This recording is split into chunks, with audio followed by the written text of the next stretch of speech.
The rain has stopped. Any longer, my books would have gotten wet. Body and mind. Are you here to play with me? No, my soul! Let me amuse Nice and myself. spicy!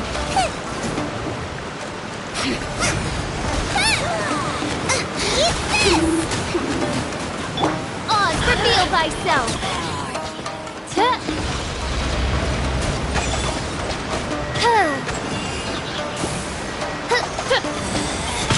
Out of my sight. Where are you? Into the fire!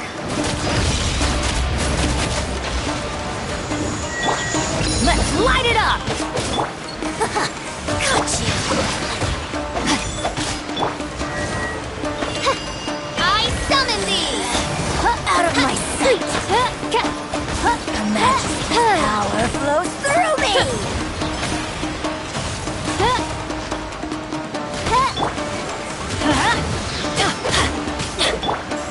Kuba, get them! I'm going in! Racy. Hey, this body.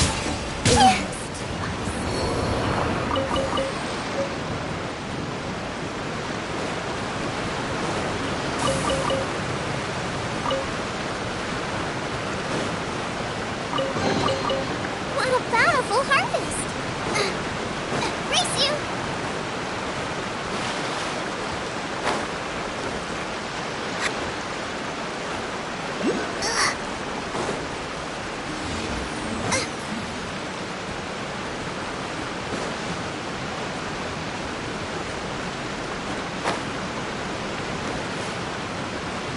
Whoa! So this is the venue, huh?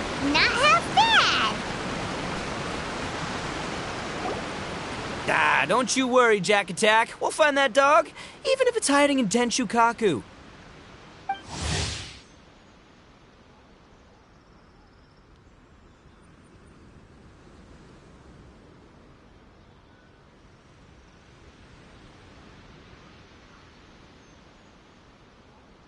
Ito, it's just a myth.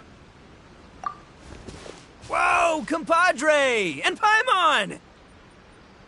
You finally made it! Oh man, have I missed you guys. Ah! Oh, yeah, and this is Dvorak, a musician from Fontaine. Jack Attack, you know these two, right? Hey, Mr. Dvorak, it's you! It's so wonderful to see you both again. I feel like that lantern rite was just yesterday. How have you been? Pretty good! So how did you end up hanging around with Ito? Is he helping you with the iridescence tour now?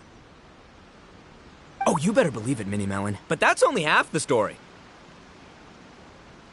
This is no ordinary iridescence tour. Me and Jack Attack are teaming up to turn this into the iridescent Arataki Rockin' for Life Tour de Force of Awesomeness! Rockin' for life? What do you know about rock and roll, bullchucker? Huh? What, you never heard a bullchucker rock before? Moo, moo, moo!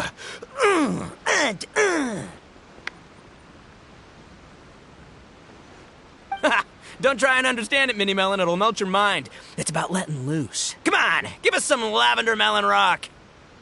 Okay, speak for yourself, mister. Sounds like you're the one whose mind is melting.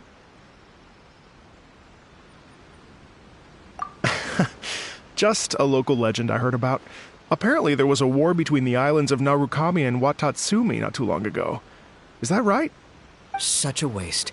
When will people learn? Make rock and roll, guys. Not war. A tragedy to be sure. Countless animals were affected by the fallout. A raven, a bakedanuki, a weasel thief, and many more sustained injuries. Fair point. The animals didn't deserve that. But, not to downplay it or anything, but didn't even worse stuff happen than that? In the eyes of a rocker, all living things are equally important. No, the story goes that this dog was something like a ninkin. It would show up out of nowhere in the middle of a battle to rescue the injured animals and take them to safety. Rockin' and rollin' to the rescue! A king among canines! Woo! There'll always... In Rito.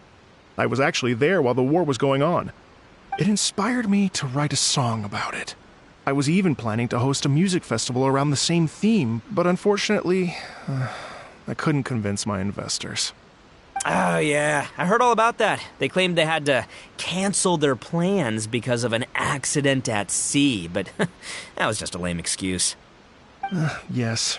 They weren't optimistic about the potential return on investment.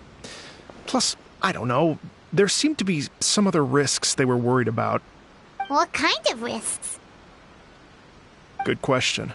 Risks only apparent to people with mora to throw around, I suppose. I agree. When people have too much mora, they lose their rock and roll spirit. They do, huh? So what do you mean by rock and roll spirit anyway? The spirit of, you rock up, rock out, roll the dice, and roll with the punches. And that sort of stuff. Huh. By that definition, aren't the investors the most rock and roll people in this scenario? Anyway, point is, those chumps are out, and Arataki Ito is in. I'm running the show from here on out. Oh, yeah, right! How are you gonna fill in for the investors? Do you even have any more? I have faith in Ito. He tells me that the Arataki gang is a small but well-known and influential organization in this area, and has even been known to rub shoulders with the local authorities. Isn't that right? Rub shoulders is putting it mildly. More like they're always locking horns.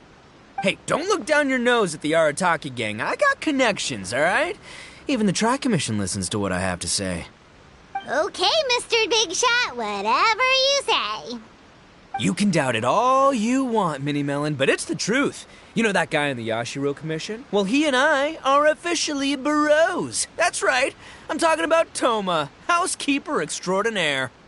And there's the general from the Tenryo Commission, Kujo Tengu. I mean, sure, we're always ribbing each other, but it comes from a place of deep mutual respect. Mutual? Yeah, Paimon's not so sure about that.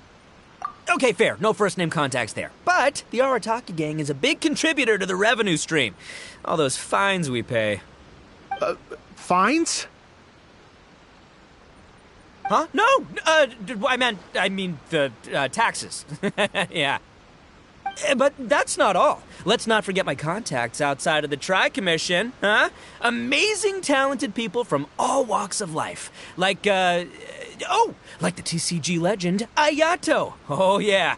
He's made quite a name for himself in the TCG circles. In fact, they got a saying now. Ayato of the South, Ito of the North. Ha ha ha! That's right. I'm the only serious competition he's got in all of Inazuma. Did you make that saying up? Then there's the Fox Lady, VIP customer of Yukio's ramen stall and fellow participant in the Ramen Masters Championship. I was her only worthy opponent. Also, you know that lonely god in Tenchukaku? Well, guess what? Turns out it was her lifelong wish to catch one of Arataki Ito's events. During the Drum-Along Festival, the Tenryo Commission were worried that their almighty shogun might have too much fun and lose interest in running the government. That's why they invited me over to stay for a couple of days. Wow, look at you! Sounds like you're really going up in the world.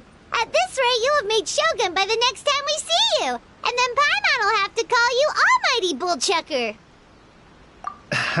Well, I'll admit I heard a few exaggerations there myself, but regardless, Ito has helped me secure a venue for this event, and for that, I owe him my thanks. It's nothing. Don't mention it. My bro Goro sorted it all out for me. Let's both go thank him later. Wait, you know Goro? Yep. I always knew him as General Goro of the Resistance Fighters. But I had no idea there was more to the story. Turns out, he has another identity. You've, heard of Miss Hina, right? Miss Hina, so you... Hey, no need to yell, all right? Yes, Miss Hina. She's the one who told me. After falling for the Tenryo Commission's tricks at the Drum-Along Festival, I figured I'd find a new location this time, somewhere out of their reach, like, here, for example. So I wrote Miss Hina a letter, asking if she knew anything about the procedure for holding an event on Watatsumi Island. She wrote me back right away and said I could ask Watatsumi Island's general for help, and that his name was Goro. I was like, what? General Goro is the general of all Watatsumi Island? That was close. Paimon's with you now, but what did you think general meant? What do you mean? Isn't it like one general per squad or something? That's called a captain. Really? Huh. Well, either way, if it wasn't for Miss Hina, I never would have known. Pretty rock and roll, huh? All right. Good chat, compadre. I just remembered I got a meeting with Goro coming up. Gonna ask him about that dog situation. Gonna have to love you and leave you for now. You guys focus on having a blast here at the festival. I think I can handle this little canine conundrum. There's still a few days left until the big party, so not everything's set up yet, but the jam zone and the roasted lavender melon zone are ready for action. Have fun, compadre. Gotta dash. What a character. Gotta admire his enthusiasm, though. Well, it looks like it's just the three of us for now. Why don't I show you the jam zone to start with?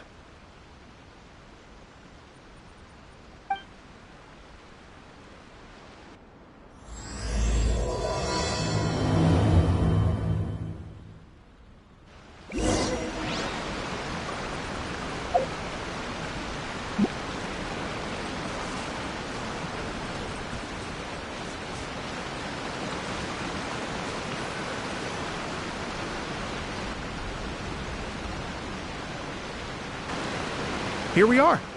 I've supplied musical scores and instruments from various regions, including a horn I personally brought from Fontaine. You can play whatever music you like. If you get tired, the roasted lavender melon zone is just over there. Ito says that lavender melons are rock and roll fuel. Hey, cut that out! Oh, lucky Ito's gone, otherwise Paimon would never hear the end of it. Let's change the topic. What other fun stuff is there to do here, Mr. Dvorak? Well, we're planning to invite some more music enthusiasts, and we're still getting some supplies together, so we can decorate the place a little. But it could take some time. The Arataki gang has shifted their focus to the dog situation ever since I brought it up. Only one of them is actually sticking to the plan. Her name is Kuki Shinobu. She's out delivering invitations right now. Yep, that's the Arataki gang for ya. Everyone else goofs around while Shinobu gets things done. We should help out. We can't let this event get totally derailed when Shinobu's out there doing her part. Oh, I mean, are you sure? That would be extremely useful. We're starting to get behind schedule, and a couple extra pairs of hands could make all the difference. No problem. We're happy to help. So you need us to find some music lovers and gather materials for decorating. Was that it? Exactly. According to the original plan, we aim to finish everything in 5 days, and then the big party can begin. Actually, give me a second. I'll make you a checklist of all the outstanding tasks. That way it'll all be clearer. Oh, also, one other tidbit to share with you. Ito is planning to perform a song on stage on the final day of the event. Ugh, typical bull chucker always has to be the center of attention. Oh, Paimon would steal the show for sure. No one would give Ito a second look after that. Pretty sure he'd yell out, "Paimon's so rock and roll it hurts!" And then he'd run off the stage, bawling his eyes out. Those are some bold claims, Miss Paimon, but that kind of confidence would serve you well on the stage. Paimon's just kidding. Anyway, we'll be ready for that checklist as soon as it's done, Mr. Dvorak. Great. Feel free to take a look around. I'll bring it over in a few minutes.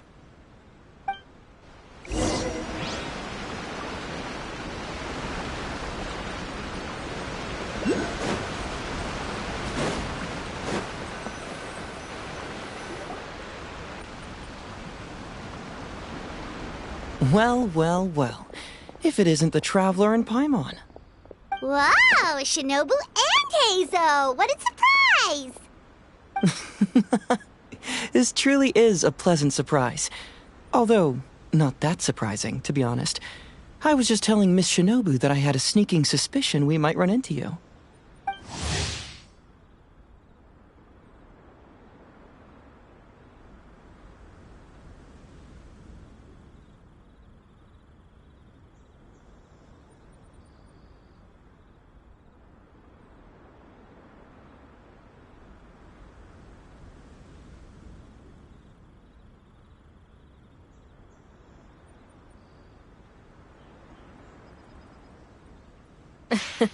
Doshin Shikanoin was talking about you constantly the whole way here. I guess the universe answered his prayers.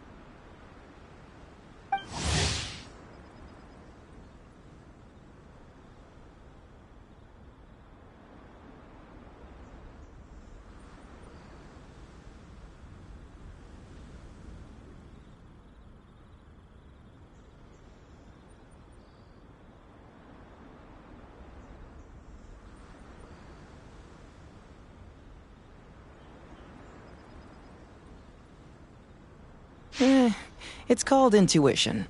Names pop into my head at relevant moments, just the way my mind works. Paimon sure wasn't expecting Heizo to be the first one to show up. Boss nagged me to prioritize the Tenryo Commission invitations. He specifically requested Madame Kujo Sara and Doshin Shikanoin. So, why isn't Sara here? Almost certainly because she has no desire whatsoever to see Ito. In her defense, here's what was written on the invitation letter. Kujo Tengu, come meet me at the top of the Sanganamiya Shrine. Let's go nuts and have a totally rock and roll sumo wrestling match. If I were Kujo Sara, I'd jump at the chance to throw Ito off the roof. But then wouldn't Kokomi come and throw Sara off too? All that stomping around on her roof, the noise would drive her crazy. Yeah. Well, anyway, Madame Kujo Sara's response was much more magnanimous than mine would have been. She gave us a basket of lavender melons to bring as a gift. Magnanimous? I'm not so sure. Something tells me she's trying to send a message. What message? If that Oni brat wants to pick a fight with me, there will be plenty of lavender melons waiting for him at the police station. Maybe the fact you assume that says more about you than her. So what about the other basket of lavender melons, huh? Is that one from you? What message are you trying to send? The other basket is actually from a few of us at the police station. I chipped in, and so did some other Doshin who've arrested Ito before, and so did some of Ito's former cellmates. So, I guess this basket of lavender melons is our way of saying, there'll always be a place for you here. Maybe just give Boss the melons and don't mention that part. Sure. Well, my work is done here, anyway. Now that I've delivered the lavender melons and said hello to the traveler, I should probably get going. Aren't you gonna stay for the event? Don't worry, I'll definitely be back for the big party. But I have some business to attend to in Rito first. Eesh, being a detective sounds busy. I got you running around all over the place. Oh, wait, Rito! Do you happen to know anything about a mystery Ninken that appeared during the war? Apparently a lot of people in Rito were talking about it. Ah, the dog, yes? That was the inspiration behind this music festival, wasn't it? Shinobu told me all about it. Oh, never mind. Paimon just thought a detective might have the inside scoop.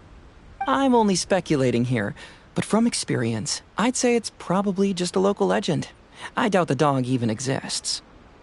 What's wrong? From the look on your face, you've got a vested interest in this situation. Interesting.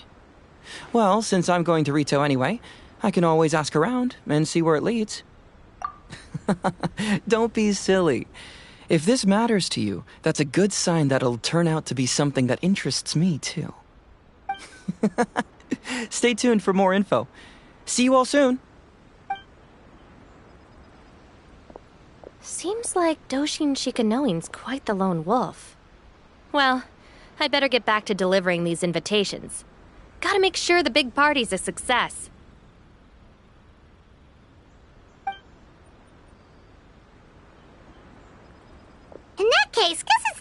to get to work, too. Wonder how that checklist is coming along. Sorry to keep you waiting. Here's that list for you. If you can work your way through all this, we'll be back on track. Great! Perfect timing, Mr. Dvorak. We'll get on it right away! Thank you. I'm very grateful for your help.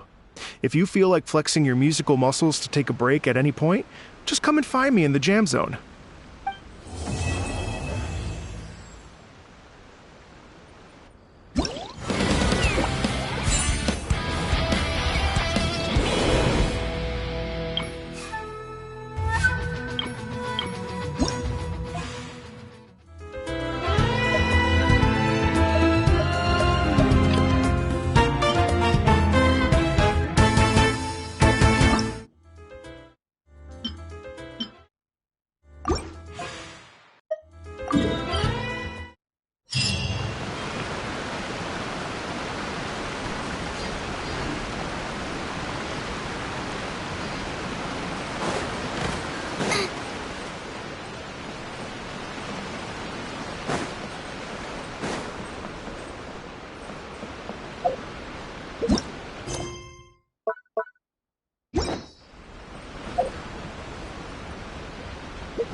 I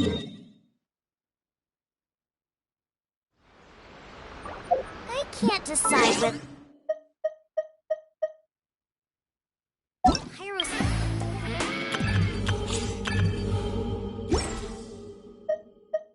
Tastes better with salt and pepper.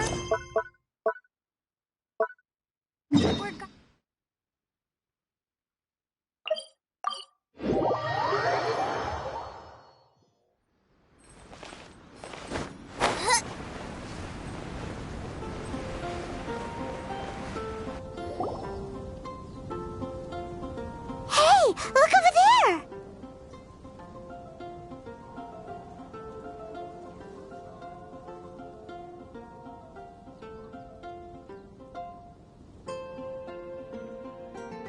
She's all by herself, right? Because she's acting as if she's talking and laughing with somebody else. Paimon's creeped out. What? You mean you used to act like that too? So is this an invisible friend who hangs out with you sometimes? Or do they just exist in your imagination? Imagination. Oh, you must mean imagined friend, right? Why didn't you just say so?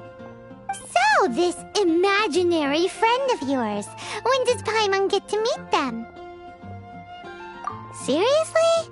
So, imaginary friends just disappear when you grow up? Oh, Paimon was looking forward to meeting yours. Hey, don't suppose your sister has an imaginary friend too? No way! You guys are so lucky! Because they have this game in Liyue. Have you heard of it? It's a 4-player game, but it seems you guys could play it with just the 2 of you. Oh, Traveler! Fancy meeting you here. Tone-deaf bard. What are you doing here? I'm here because Lisa has been making some exciting new contraptions. Why does the thought of Lisa's contraptions make Paimon so nervous? Come now, that's no way to speak about the elegant Miss Lisa. For this particular contraption, Lisa had to import some dangerous materials from Sumeru. Dangerous? That's right. Looks like a monocle, but actually it's called an Ernama detector. Sadly, Lisa isn't able to use it herself, so I'm borrowing it for a while. And also, I'm testing it out for her, to see if it actually works. Huh? Why can't Lisa use it? Perhaps it's because she lacks a certain childlike sense of wonder. Or maybe there's some other reason for it. If you want to know for sure, just ask her yourself sometime. So, you can see them? Go on, tell us. What does his imaginary friend look like? That would be telling. Anyway, it's all yours now, Traveler. Take a look. See if you can see Nora's imaginary friend. Do you see him? Do you see him?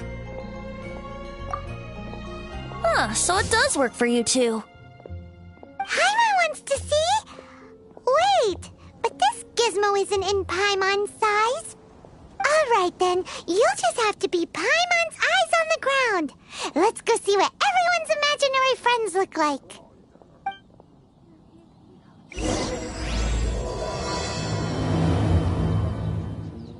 Flora from the flower shop always seems kinda floaty-headed. You know, Paimon bets she has an imaginary friend.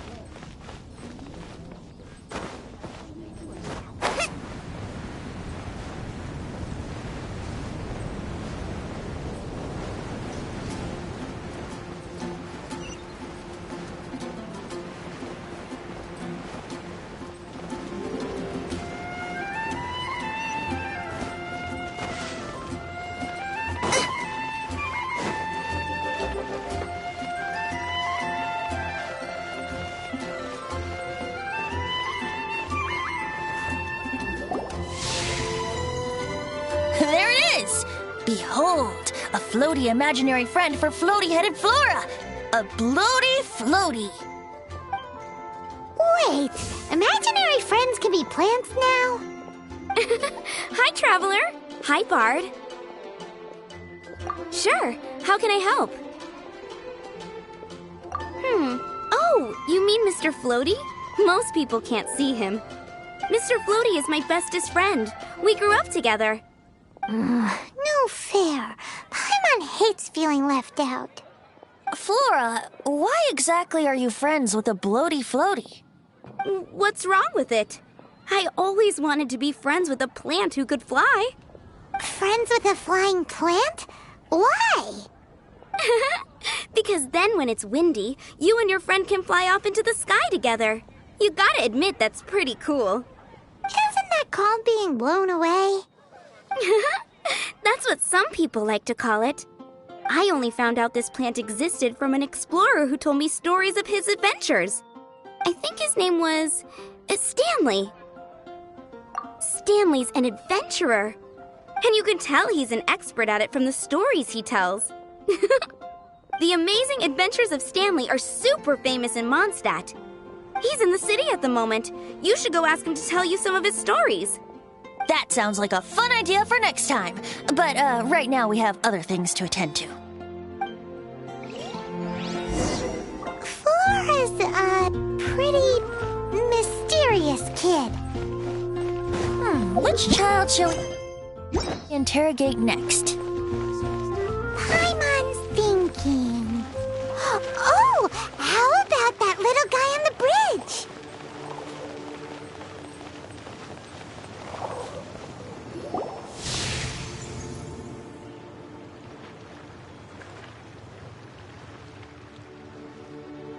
No way! Well, that is unexpected.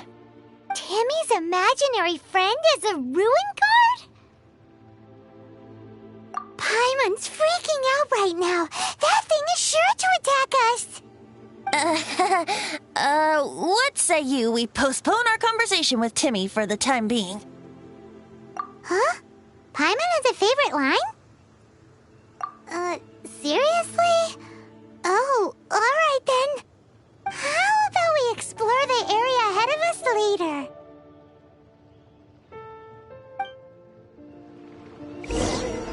Children are more open-minded. Is that why they can think up all kinds of imaginary friends? Fitting, isn't it? That the City of Freedom should be home to children with such boundless powers of imagination. What about adults' imaginations? Let's ask some adults at the tavern.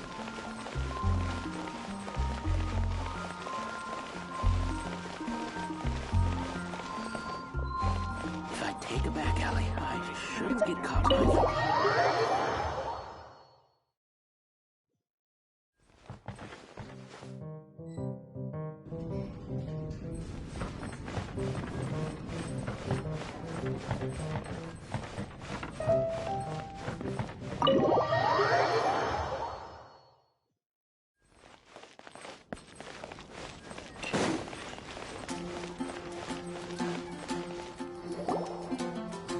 The thing about wine is, you have to drink it at the tavern, or you miss out on half the fun. Seems to me you'd find some way of keeping yourself amused even if you drank alone. If I didn't know any better, I would say you're being deliberately uncivil. Just drink responsibly on my premises, okay? Oh, and if I did have one too many, what then? You'd throw me out along with the trash, is that it? Throw you out? You know, the same way you threw out Father's legacy. You sold off his mansion, or maybe you've forgotten. I see no reason to cling to things that have outlived their purpose. Is that so? Then I trust you were most swift indeed to part with a certain vase? Sorry, I have no recollection. That's odd. Master D-Luke, I'm sure I saw such a vase in your home. A beautiful one, unmistakable in fact.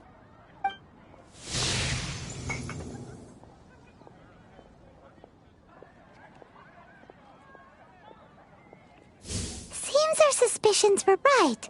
Grown-ups don't appear to have imaginary friends. Like I said, a lack of childlike wonder. So people just stop dreaming when they grow up? Okay, well, Paimon, for one, never wants to grow up. This raises an interesting question. At what age exactly do people's imaginary friends disappear? Let's go and check.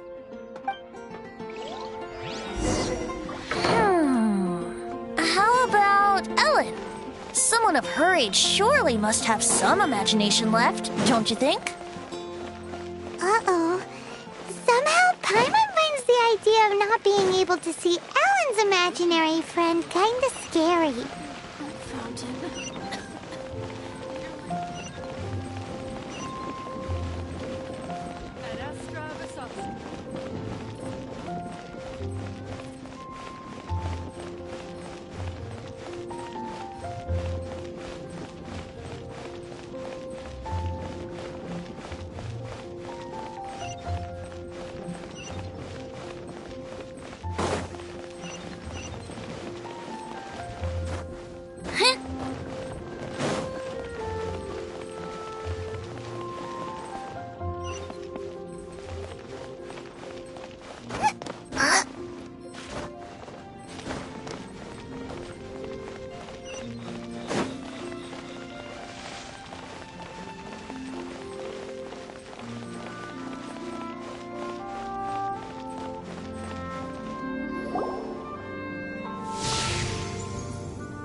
Jean? What is Jean doing here? Is Master Jean Ellen's imaginary friend? So she's so determined to become a knight that she... Okay, that's kind of weird. Huh? Oh, hello. What are you guys doing? Are you always training here? You bet. Today, I heard Stanley talking about his adventures. It was incredible. It got me really pumped up. I hope I can be as outstanding as him one day. So that you can fight shoulder to shoulder with Master Jean? I mean, obviously I want to become a knight. And if I got to go on an adventure with Jean herself, well, even better. Seems Ellen really looks up to Jean. Huh, thanks! I was thinking, it's not every day I get to hang out with the honorary knight. Would you join me for some sword training? How can I smash all these training dummies at once?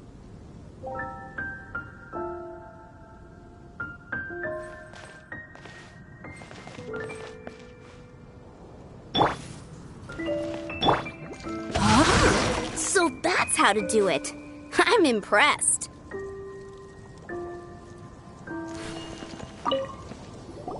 Oh, thank you. It's clear I still have a long way to go in my training. So modest. I, for one, think you're quite the pro at this already. Oh, well, I'm exhausted from training, so clearly my fitness needs some work. One day, though, I'll smash all the training dummies in Mondstadt. Ellen, she's our girl. If she can't do it, Hilly Churl. Thanks. Shoot, I got so caught up here I forgot there's something I was supposed to do today. But I'm so sore from training. I can hardly move. Honorary Knight, could you deliver a message to Jack for me? He's a friend of mine, recently started as an adventurer. We were gonna meet up tonight and discuss adventure plans. Could you let him know it'll have to be another day? If I'm not mistaken, you should find him at the Temple of the Lion. He's adventuring with Stanley today. Stanley's a truly legendary adventurer, renowned in all of Mondstadt. He once set foot in the Mare Javari. Great! Thank you so much.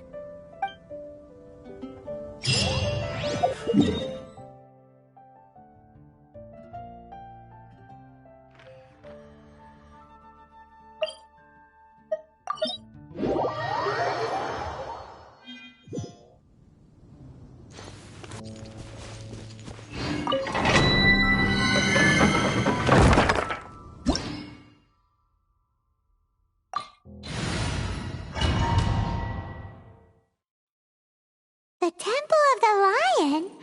We explored this place once before, didn't we? During the Storm Terror incident. Seems like it's now a hot spot for adventurers. That can only mean one. Looks like we can't go any further. Not to worry. Allow me. Those who wander in the dust, the wind shall send soaring sky high. We didn't bag all the loot last time!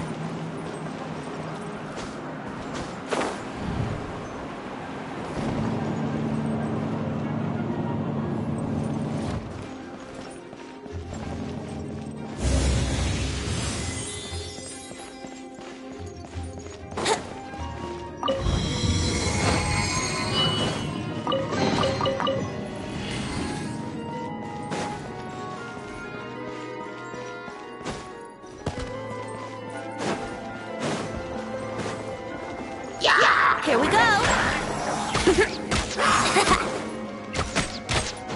Yeah.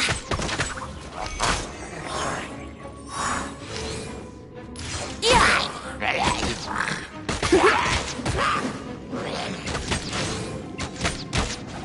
Yeah.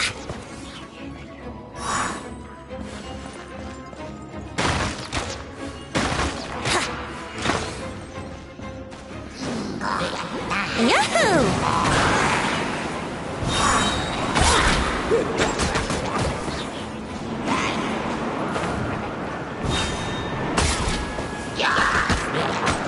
Think you can get away? Yeah.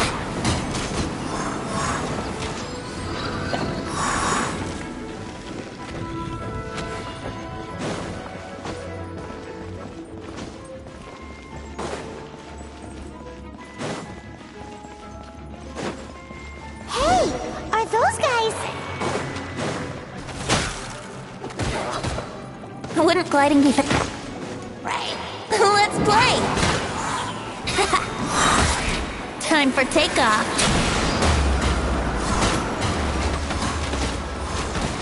Yeah!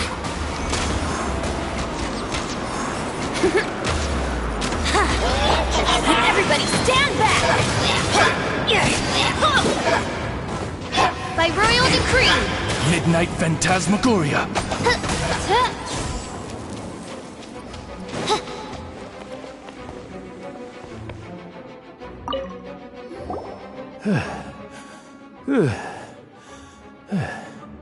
I was so sure I was about to die. To be fair, that could have gone either way. So, you must be Jack the Adventurer, I assume? Yes. Who are you? Actually, we came looking for you. Ellen has a message for you. She said she won't be able to join you today to plan out your next adventure together. She'll join you some other time. Oh, I see. I feel bad you had to come all this way to find me, and then had to rescue me. Huh? I don't see what all the fuss is about. It was nothing that I, Stanley, couldn't have dealt with by myself. Whoa! You are Stanley? You are that legendary adventurer? Renowned in all of Mondstadt? Who once set foot in the Mare Javari? The very same. I must say, it's an honor to meet one as legendary as yourself. Well then, how would everyone like to proceed? Head back or head further inside? Well, I think you're now in the safe hands of Stanley, the great explorer and legend of Mondstadt. In which case, why head back now? Okay, motion passed by unanimous consent. Let's head further in. So, I'm guessing you mostly came here because you want to hear my adventure stories. Am I right? No, we really were just looking for Jack. What? Do you know who I am? I am Stanley, renowned adventurer of Mondstadt. Yeah, I think we got that. Your attitude says maybe you don't got that. I am Stanley, the living legend. Stanley who braved the Mare Javari. Enough already! Ugh. Stop name-dropping yourself every time you open your mouth! It's true, though. Stanley is the most amazing guy. Well, Jack will listen, won't you? Where was I? You and your partner reached the Mercuvari, a famously terrifying place with not a wisp of wind. Precisely. There was a deathly silence in the air. A sea of ashes stretched out before us, as far as the eye could see. The Mercuvari. Suddenly, my partner was caught in a whirlpool whipped up by an evil beast. Luckily, I managed to grab hold of him just in time. Wow. So, did he make it? Sadly, in the end, I alone was able to set foot on home ground once more, where the gentle breeze carried away the tears welling up in my eyes. That poor guy. How could that happen? Jack, you can't cry so easily if you want to be a great adventurer. I know. Because an adventurer's proudest achievement is to die in the course of their final adventure. But whatever happens, no adventurer should ever die in a place where the wind doesn't blow. The wind has to bring your spirit back to Mondstadt. That's right. To die in a place where the wind blows and to have your spirit carried back to Mondstadt on the wind, that's the dream. Yeah. Although, the most I can aspire to right now is beginner's commissions, like clearing out the slimes clogging up the sewers. You shouldn't die in a place with no wind. Why do they keep going on about that? Is that why Stanley thinks the Mercuvari is the most terrifying place in the world? Because there's no wind there?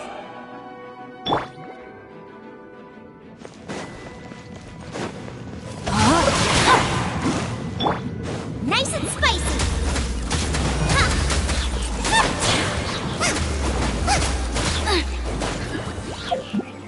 Wouldn't gliding be faster? Think you can get away? Yeah.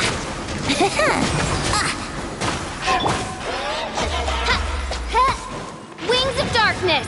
Come, sever night, teamwork is dreamwork! Here we go.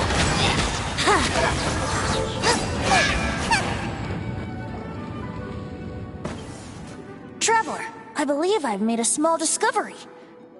Could I ask you to use the Nernama detector once more?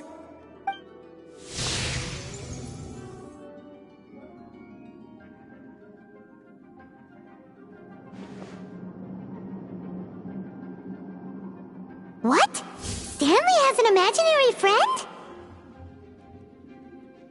It seems his imaginary friend is a seasoned warrior, covered in scars from head to foot, and a look of staunch determination on his face. You're saying his imaginary friend is an idealized version of his own self? Interesting idea, but is it true? Please excuse me. I'll be leaving now. Bye, Stanley. Do you two still have time to spare? What is it? A few days ago, Stanley got drunk and told me a secret. Something he's never told anyone before. The weapons he took on his adventure all those years ago, they were none other than those once wielded by Mondstadt's greatest hero, Vanessa herself. The sword of brilliant valor and the shield of magnificent honor. I don't know whether you believe me, but apparently, both the sword and shield are still right here in Mondstadt, over in Dadaupa Gorge. Since you guys are the experts at this, can you come with me to try and retrieve these two legendary weapons? I don't know. Outstanding individuals always come with their quirks, right? If I can just get a hold of something impressive enough to show my family what I'm capable of, maybe they'll finally come around to the idea of me being an adventurer. Right now, I'm just a rookie. My abilities are limited, and my parents don't support my goals one bit. So, what do you say? Help a guy out?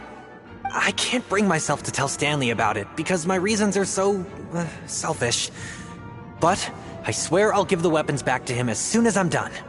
Aw, poor Jack. Let's help him out. Venti, you coming too? I don't know. Oh, one other thing. I have a bottle of rare vintage wine that I had someone fetch for me a couple years ago. Help me find these weapons, and it's all yours. Dada Gorge, was it? Let's hurry. There's no time to lose.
That bunch of hilly churls.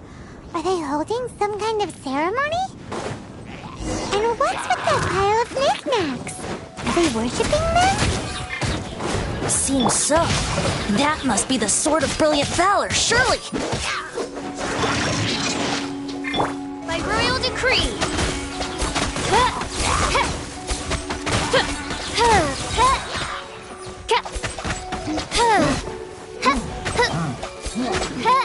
Shadow Raven, let night fall.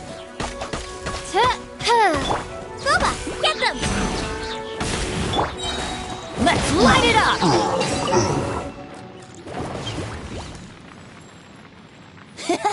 Lo and behold, the Sword of Brilliant Valor. Are you sure? Looks kind of basic to Paimon, and a little worse for wear, too. Why would hilly churls be bowing down before a piece of junk like this? Seems somebody tossed an old sword into a pile of spoils these hilly churls were already celebrating.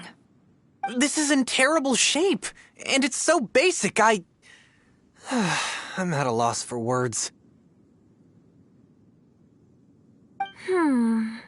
Say, Jack, have you ever seen an Anemo crystal fly? They're found in the open country around Mondstadt City. If you saw one in broad daylight, you wouldn't bat an eyelid. But in the pitch blackness of night, its brilliant glow is mesmerizing. It truly resembles an exquisite crystal dancing in the night air. Is valor not the same? When everything is going your way, it seems meaningless, fades into the background. But when you're in dire straits, valor is the thing that gets you fired up and fighting back. It's the brilliant ray of light that guides you out from the darkness. You're right. You're right. Then this has to be it. This is the Sword of Brilliant Valor. So, we got our sword. Now we just need that shield. Let's scout around. It's definitely in Dada Gorge, so... Huh? There's somebody there. Stanley? What's he doing here? He's acting so weird. What happened? Why did you stop all of a sudden? Huh? Oh, it's nothing. Just one of those Mora-spouting weasel thieves passed by is all. What? Where? I want to see. Maybe another time. We have a shield to find, remember?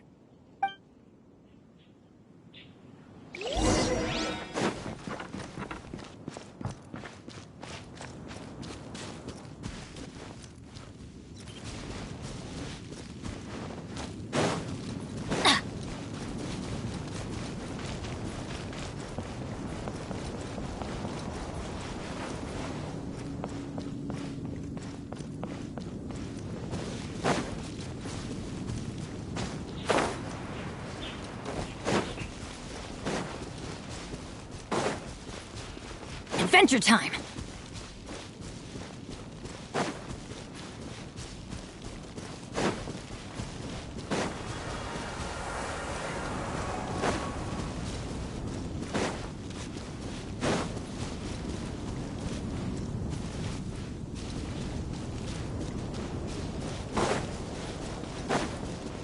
Off we go!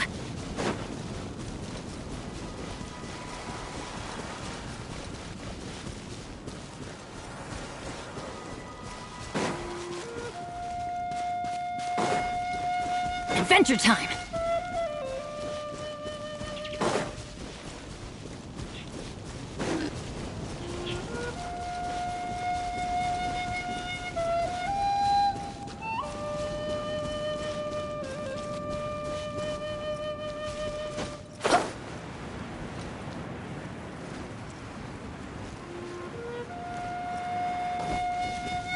Off we go!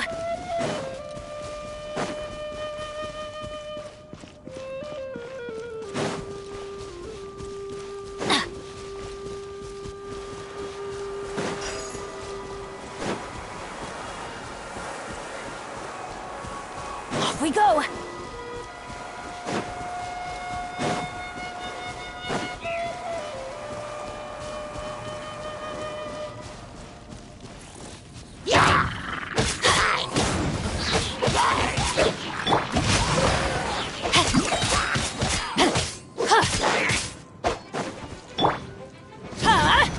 Out of the way!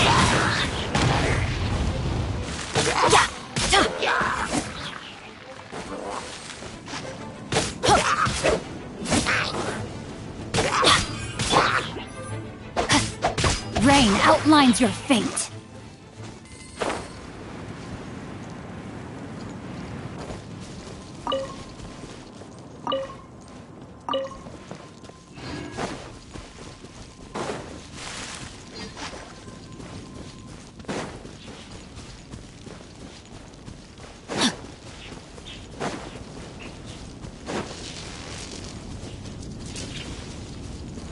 Body and mind.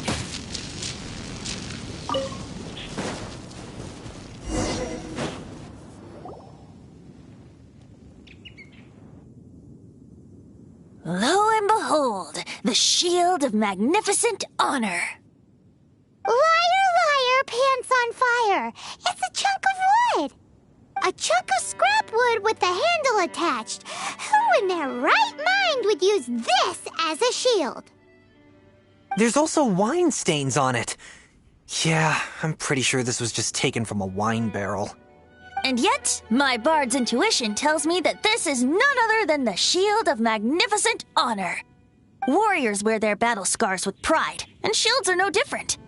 Surely an intact shield is one that has shied away from the battlefield. Is not the broken and splintered shield the one that has fought in countless wars and lived to tell the tale?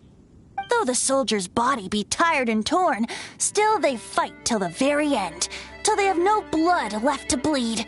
Such magnificent strength of will. Is that not the true meaning of honor? You do have a point. Shiny new shields don't stay new and shiny for long. Okay then. Well, maybe if we ask nicely, he'll just let us take the shield of magnificent honor for free. Ahem. Excuse me, Mr. Hilly Churro? You take it from here. Hope you've picked up some hilly Trillium by now. If not, there's always body language. Mosimita. Seems cheerful enough. Maybe negotiating will work after all. Uh-oh. He did not seem to appreciate that. Well, if you insist, a tune I shall strum. Mosimita. Seems cheerful enough. Maybe negotiating will work after all. Mexican plata? Manilla. Manitata. Oh, yeah! He actually gave us the shield! Guys, thank you so much! I can't believe I actually found them! Mom, Dad, check out the legendary weapons I found! Hey, wait! The wine, you promised! And I actually helped a lot this time. What are you doing here, Stanley? Out for a stroll? Hey, what are you doing here, Bard? Fancy that, huh? You, out for a stroll, too? Oh, that's right. An after-dinner stroll, to be precise. We were also helping a friend look for something. Paimon's starting to think Stanley might be a fraud. Did Stanley plant the sword and shield here in advance so as to not hurt Jack's feelings? Adventurers must be pretty familiar with Dadaupa Gorge. You fought battles here before, after all. You better believe it. I can navigate this whole area with my eyes closed. Wow. Then I admire your perseverance. And your memory, too. It's only to be expected of a great adventurer like me. You guys had better watch out, though. This place is crawling with hilichoros. I'll get back to my, stroll now. Goodbye. Guilty conscience much? Well, he shouldn't have gotten so carried away bragging to Jack, should he? Although, on further reflection, I must say I'm intrigued. Someone who can't let go of the past and gives up on the present instead. I wonder, if such a person was forced to take their first step towards the future, which way would they go? What are you talking about? I'm just musing to myself. Anyway, I propose we take a trip to Angel's Share tonight.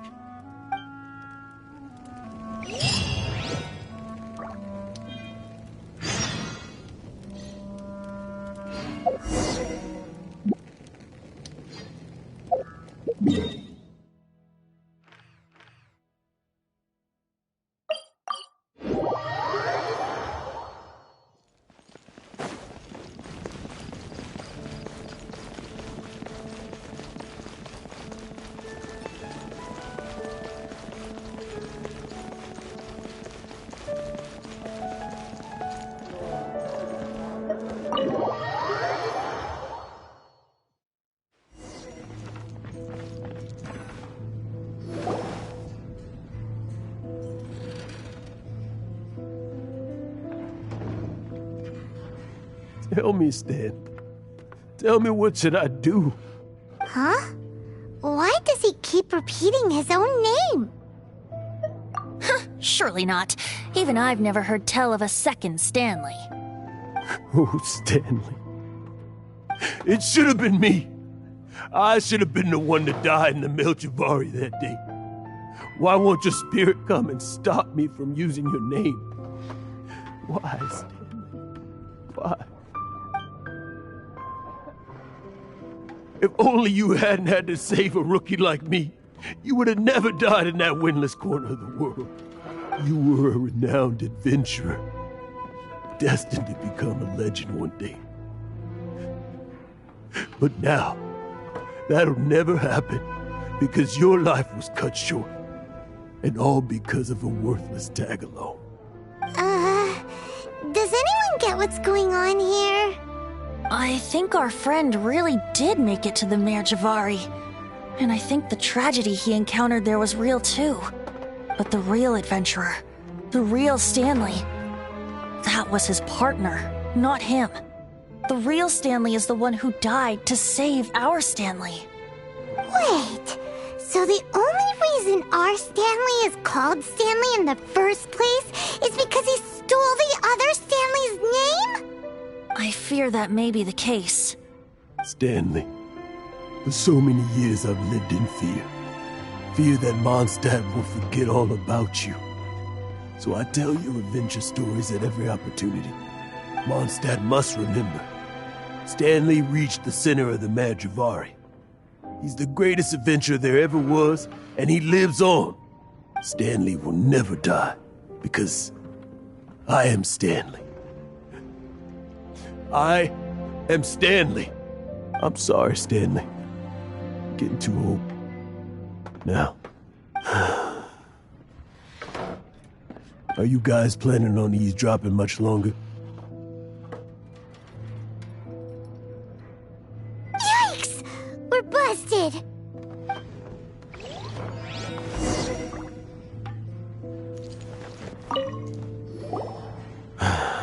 Go away. Save your questions. And just leave me in peace. But... Leave now. Don't make me tell you again. Honorary Knight, Venti, and Paimon. I'm so glad you guys are here. I've been looking for you everywhere. I wanted to thank you again for helping me find the sword and shield. My parents are finally supporting me. Oh, really? Yeah, really. They even said they're gonna pay for someone to fix up the Sword of Brilliant Valor and Shield of Magnificent Honor for me, so I can take them out on the road.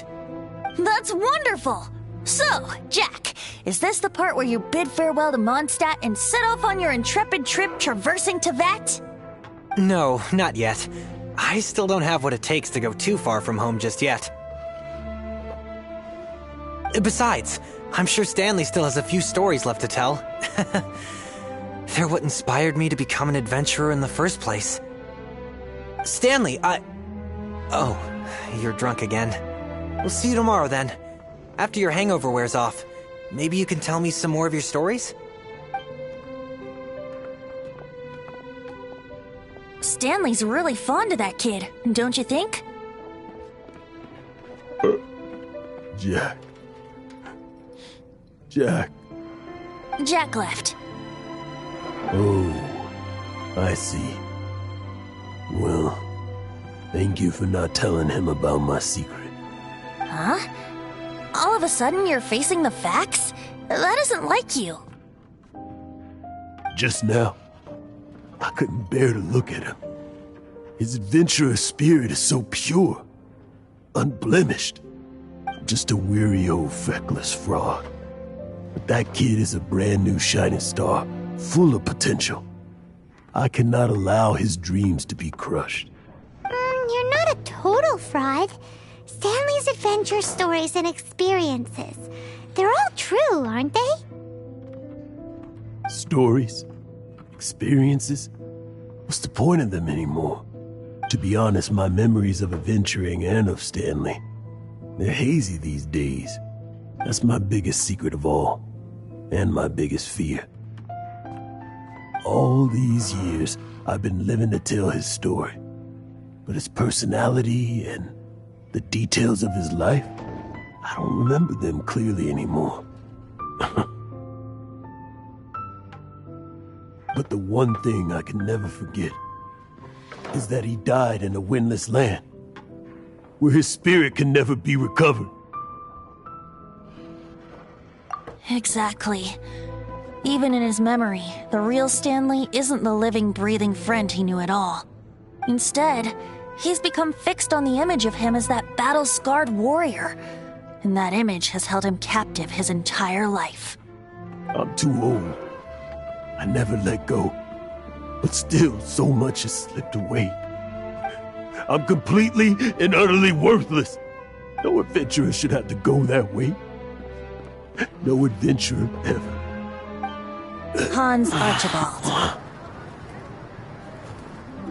my true name? How did you know?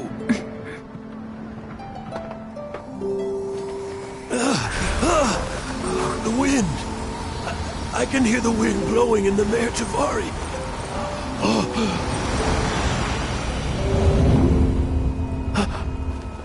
I always believed you existed. Will you hand me your old friend's spirit?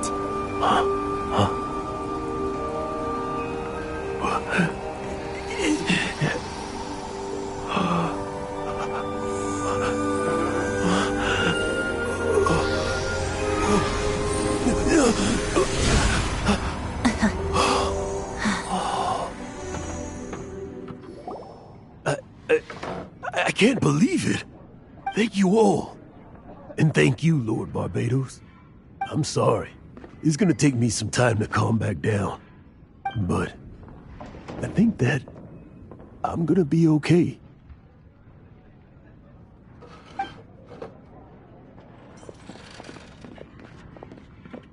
Ah, wonderful!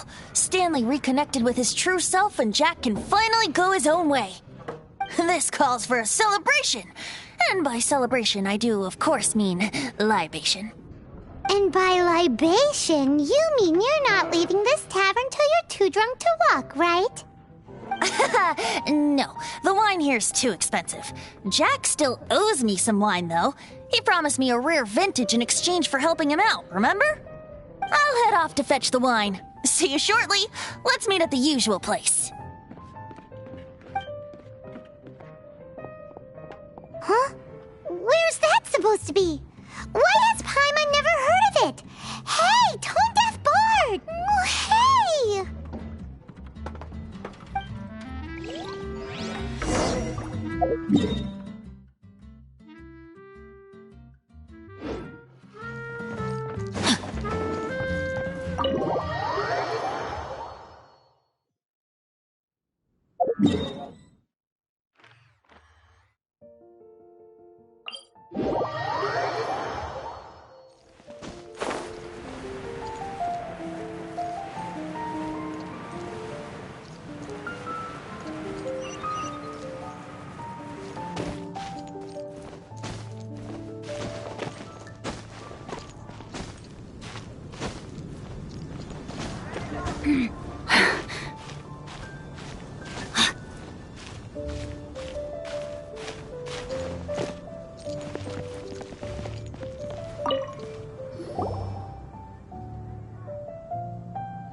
You made it.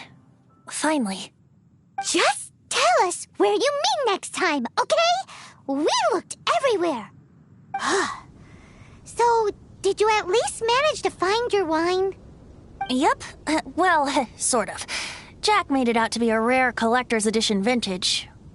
When actually it's just a half bottle of regular cider. This takes me back. The first time I saw this view, I hadn't even taken on this form yet. It was about 2,600 years ago, before the world had come under the rule of the Seven. At that time, Old Mondstadt was ruled by a tyrant, who sealed off the city's perimeter with a ferocious hurricane. Even the birds couldn't get in or out. Old Mondstadt? Oh, Paimon remembers! Nowadays it's known as Storm Terror's lair, right? You mentioned it before. That's right. The tyrant of the winds who once ruled from that tower was Decarabian, god of storms. Back then, I was but a wisp among the 1,000 winds. I wasn't a god of anything. I didn't even have a human form. I was just a tiny elemental being who lived in the wind, a gentle breeze bringing subtle changes for the better, or tiny seeds of hope. A tiny elemental being? Without a human form? Venti, do you mean you used to look different than you do now? Yup. My current form is not so different from the situation with fake Stanley. I took the form of a friend. In Old Mondstadt transpired the story to be told. Where a tyrant ruled, I met a boy not that old. The lyre he played, and for a song he sought. But storm walls blocked blue sky, he was sincerely distraught. I do so wish to see the birds in flight, said he, his strong eyes filling with light. But his voice was lost in the howling wind's churn, for the whirlwind takes and gives not in return. The true sky and songs that cageless soar, were they not wishes worth fighting for? So the boy turned, extending his hand. Let us cast down the tyrant and his walls from this land. The young boy raised then the flag of revolt, and I threw myself into freedom's tumult. Victorious were we who fought to be free.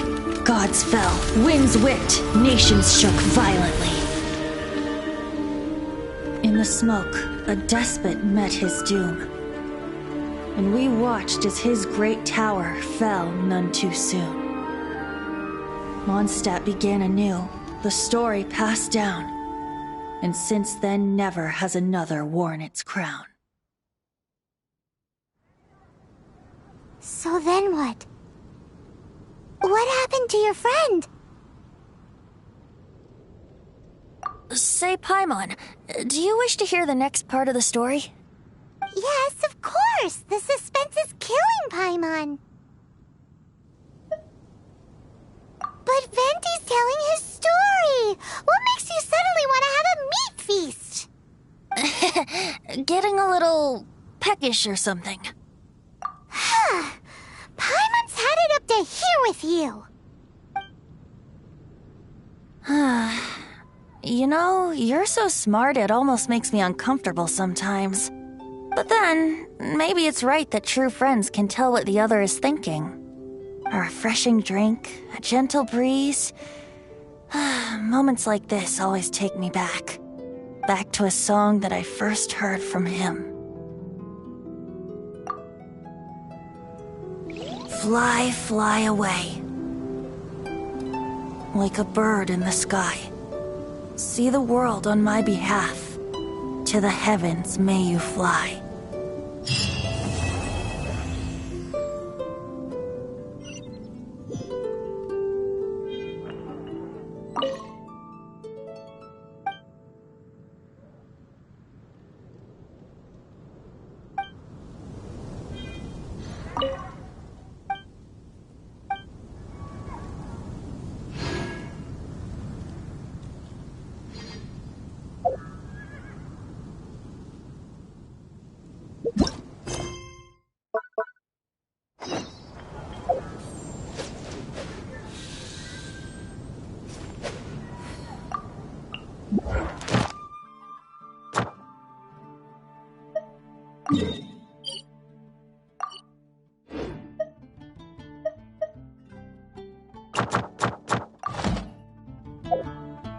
Oh my goodness.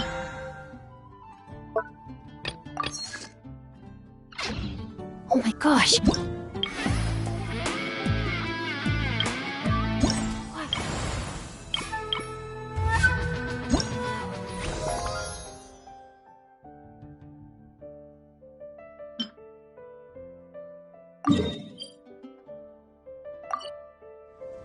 Huh? All will be revealed in the next volume? Oh, drat.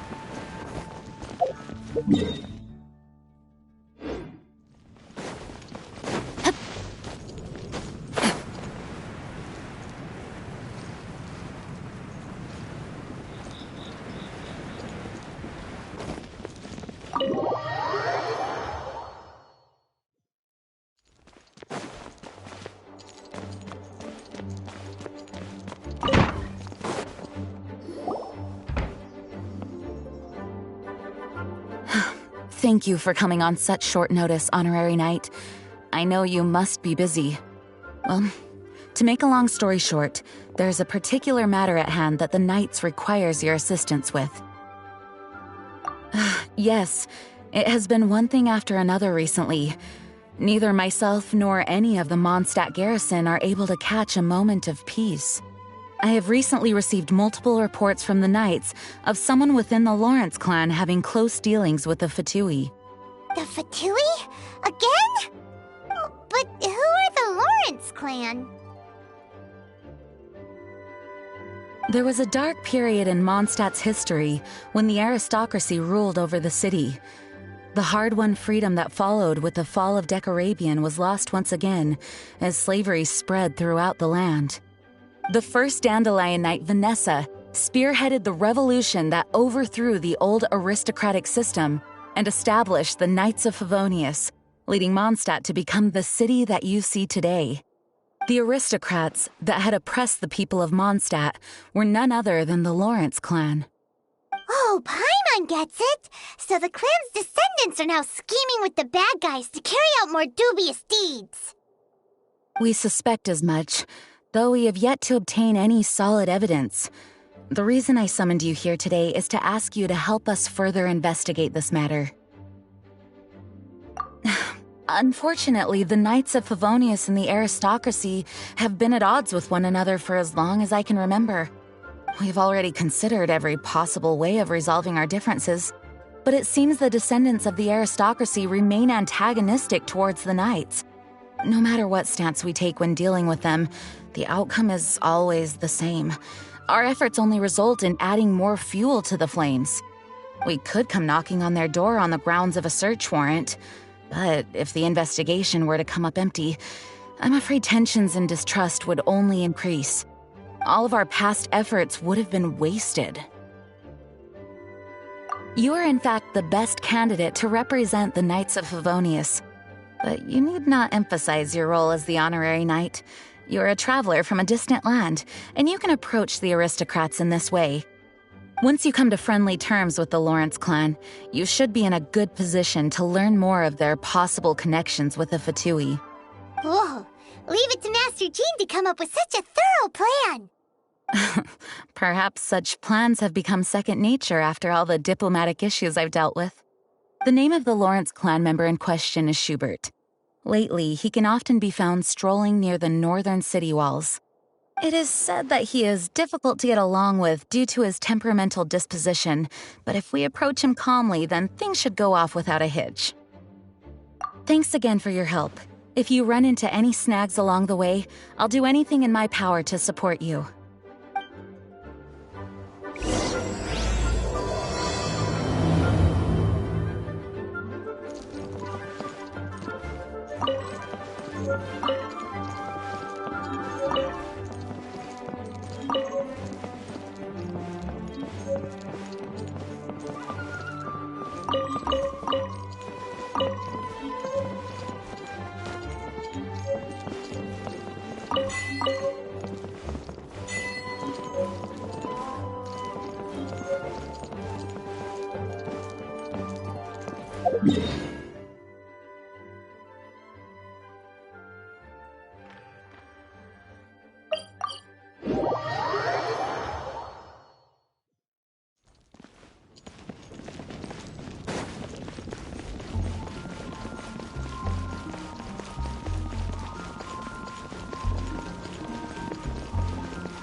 Huh? Who are you?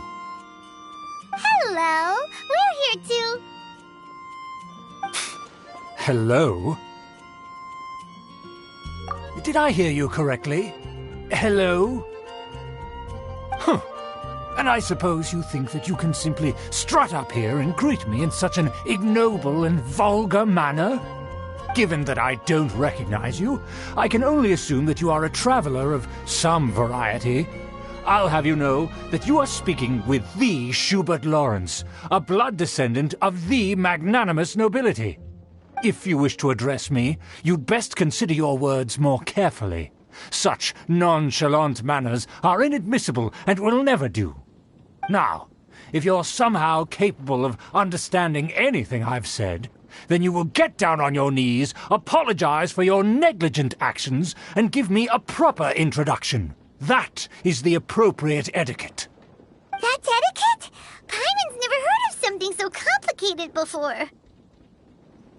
Huh. In former times, when people knew their place and respected traditions, such conduct was only basic courtesy when greeting a nobleman.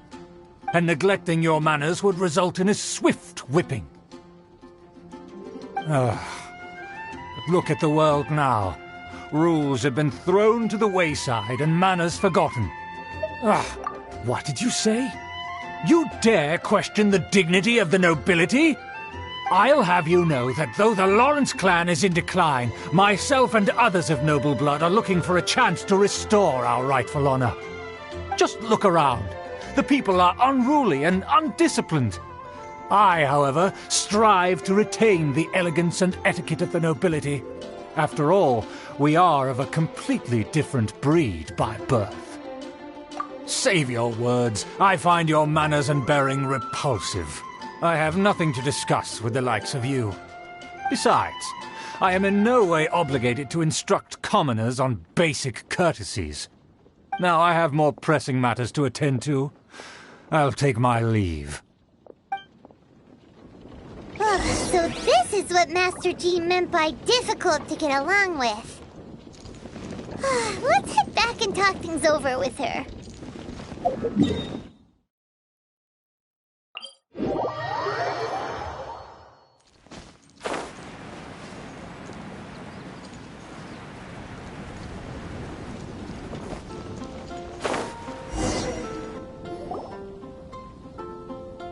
Well, if it isn't the honorary knight! I'm just on my way out to gather some intel. I didn't expect to run into you here. Huh? Judging by your expression, you must have run into some trouble. Master Jean tasked us with a special assignment, but things seem to have run aground for the moment.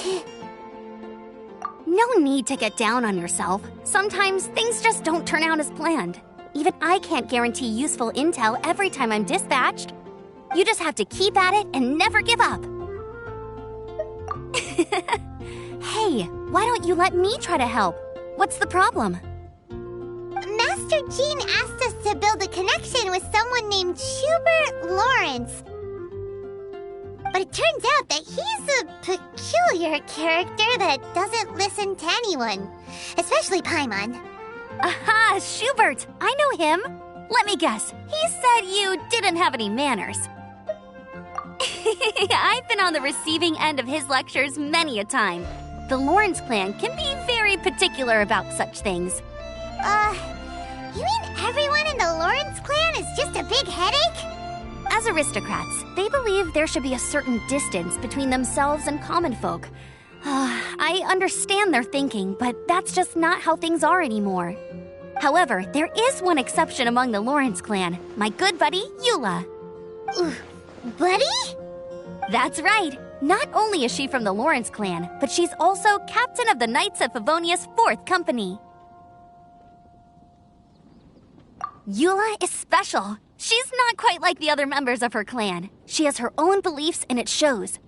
In other words, she doesn't really adhere to the strict rules and conventions of her family. However, she's still quite knowledgeable about dealing with the Lawrences. I'm sure you'll see what I mean if you meet her. That's strange. If Eula is a member of the Lawrence clan, then why would Master Jean choose us for the task? Couldn't she just ask Eula? Well, it's a little complicated. Basically, the Lawrence clan has frowned upon the fact that Eula joined the Knights. Her family members don't particularly care for her. In their eyes, Eula is nothing but a traitor to the family. She's very easy to get along with. Just explain the situation, and I'm sure she'll help you come up with a way to get along with Schubert. In fact, I think she's out in the wilderness on patrol this morning. You should be able to find her around Storm Bear Mountains. Thanks, Amber. All right, you heard her. Let's go find Eula. Good luck, you two. I've got my own matters to investigate. Who would have guessed the Knights have a member?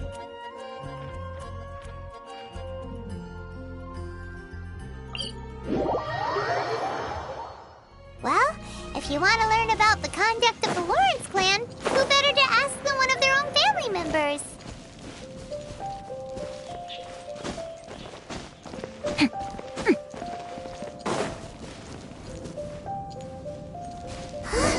The Fatui!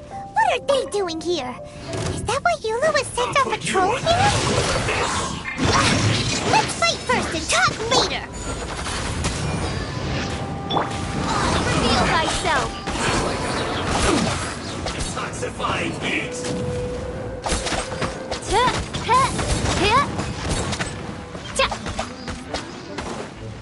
You need to hurry up!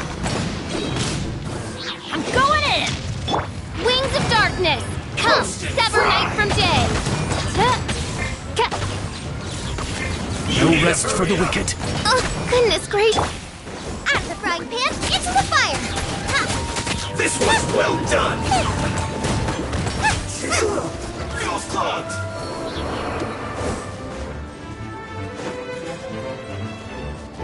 Nice and Let's spicy! end this quickly!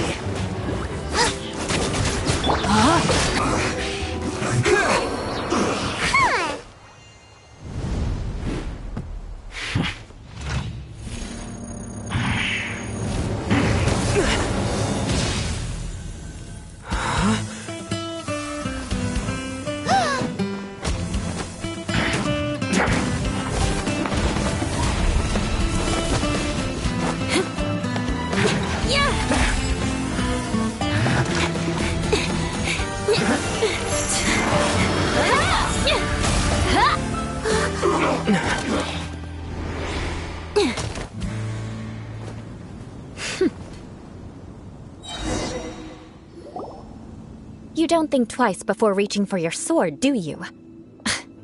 Do you have any idea how long I've been tracking these targets? And now you get to stake a claim. You think you're stronger because you got to them first?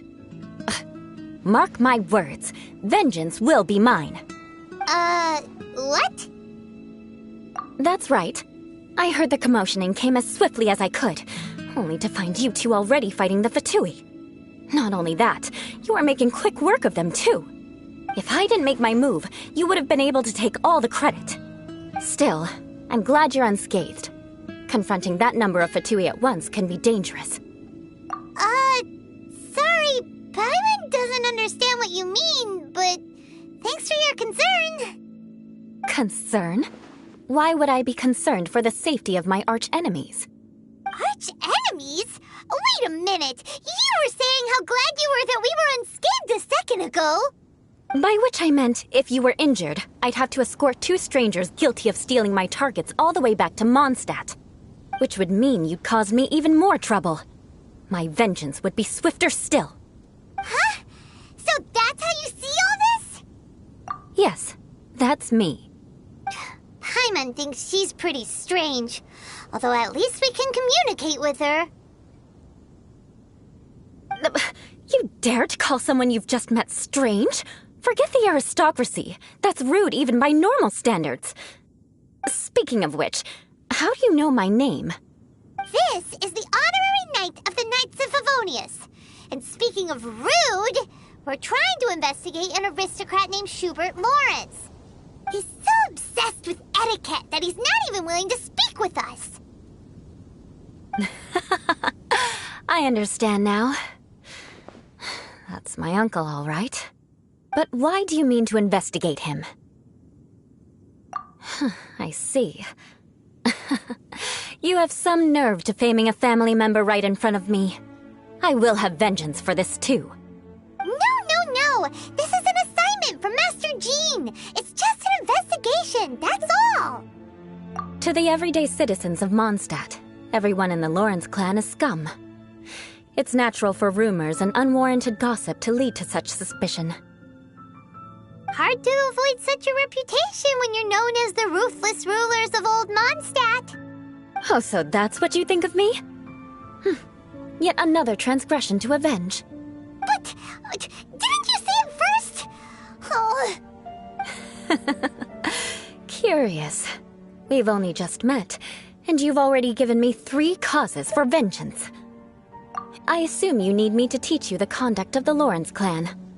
Only then will you finally be able to communicate with my uncle, correct?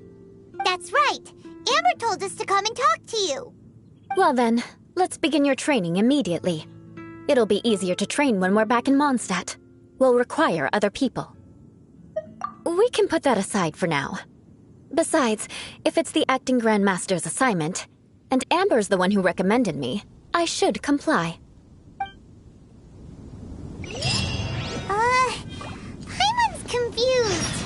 This girl's all vengeance this and revenge that. but she doesn't seem the least bit angry. Still, Paimon has met bigger weirdos before.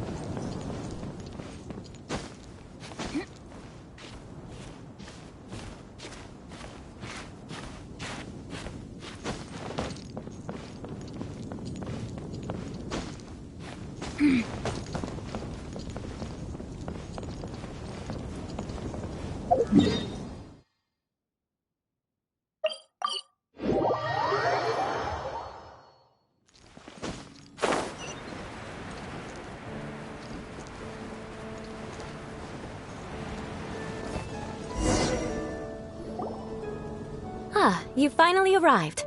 There's no time to spare, so we'll begin with our first lesson. Wait, hold on. There's something we need to clear up first. Otherwise it'll keep bugging us. So that's still on your mind, huh? Maybe you're the ones who can't let things go. Don't worry, there's a time and place for exacting vengeance. Besides, I'm not in the mood for any right now. Best save it for later. You need to be in the right mood for vengeance. I already have a long list of vengeance to exact. Even if I wanted to begin now, I'd have to start in the right order. Who knows how long it will be before I get to you? Well, if you have so much to take care of, wouldn't it just be easier to give us a clean slate? Absolutely not. Stealing my targets, calling me a ruthless ruler, and suspecting my uncle. All worthy of vengeance in my eyes. But you needn't worry, at least not whilst we're investigating this matter. I'm sure you're familiar with the phrase, a man of moral integrity fears no slanderous attack. If Uncle Schubert didn't commit any wrongdoing, then any such investigation will prove fruitless. But if he did commit a wrongful act, then he should bear the full punishment. I'm sure you understand. Good. Now, there are two key points that aristocrats attach great importance to: your manner of speech and your bearing. Let's begin with your manner of speech. Aristocrats have a very unique way of carrying conversation, even with mundane daily topics. Oh, Paimon's already learned some unique conversation. Mark my words, vengeance will be mine! Not even close. And besides, it sounds strange. Hey! Paimon learned it from you! And didn't you say not to call others strange? It seems you don't respect the rules of your own clan. No, I've no need to trouble myself with such frivolous formalities. Here, allow me to demonstrate. For example, when greeting a friend, you could say, "As the morning dew greets the coming dawn, so do I greet you, my dear friend." As the morning dew does what now? However, such a phrase may only be used during the morning hours. Also, the party with whom you're speaking must be of approximately the same status as you. Morning dew is not uncommon, so it expresses that friendship should not be measured by value, yet also suggests that friendship between aristocrats is pure like water. Oh, no. You must be prudent with your words. Calling someone a good friend could easily offend them. But didn't you just say my dear friend in your example?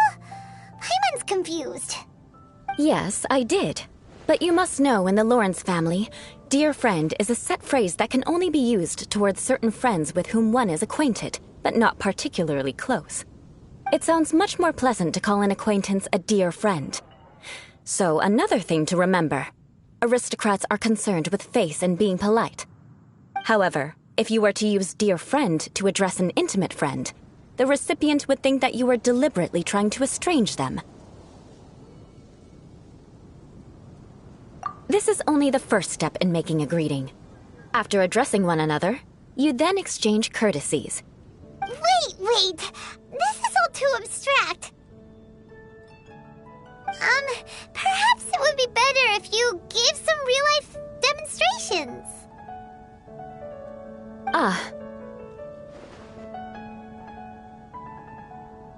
Very well. Come with me. We'll choose some bystanders to converse with.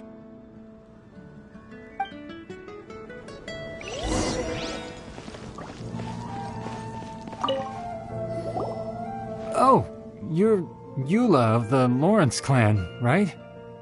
This can't be good. You there, lowly laborer. You stand in the presence of a member of the illustrious Lawrence clan. I have words for you. Please acknowledge the glory bestowed upon thee by the nobility... what comes next? Oh, right. By solemnly kneeling to the ground with utmost sincerity. Huh? I can't make heads or tails of anything you're saying. Hold on. What did they always teach me?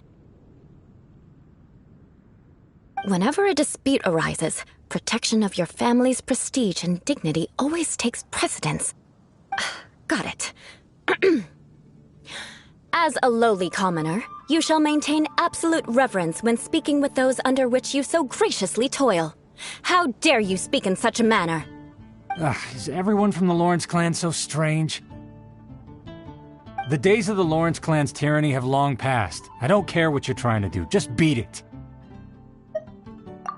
Like I said, I don't care what you're doing. I have nothing to say to any member of the Lawrence clan. And here's a word of advice. I wouldn't be caught dead walking too closely with any one of their like in Mondstadt. If that's all, I'll be going. I'm afraid I won't be able to control myself if we talk any longer. Hey! Don't leave! Halt! Mark my words, vengeance will be mine! Wow, the Lawrence name really does carry a terrible reputation. Never mind him. I could have predicted as much. Let's find someone else.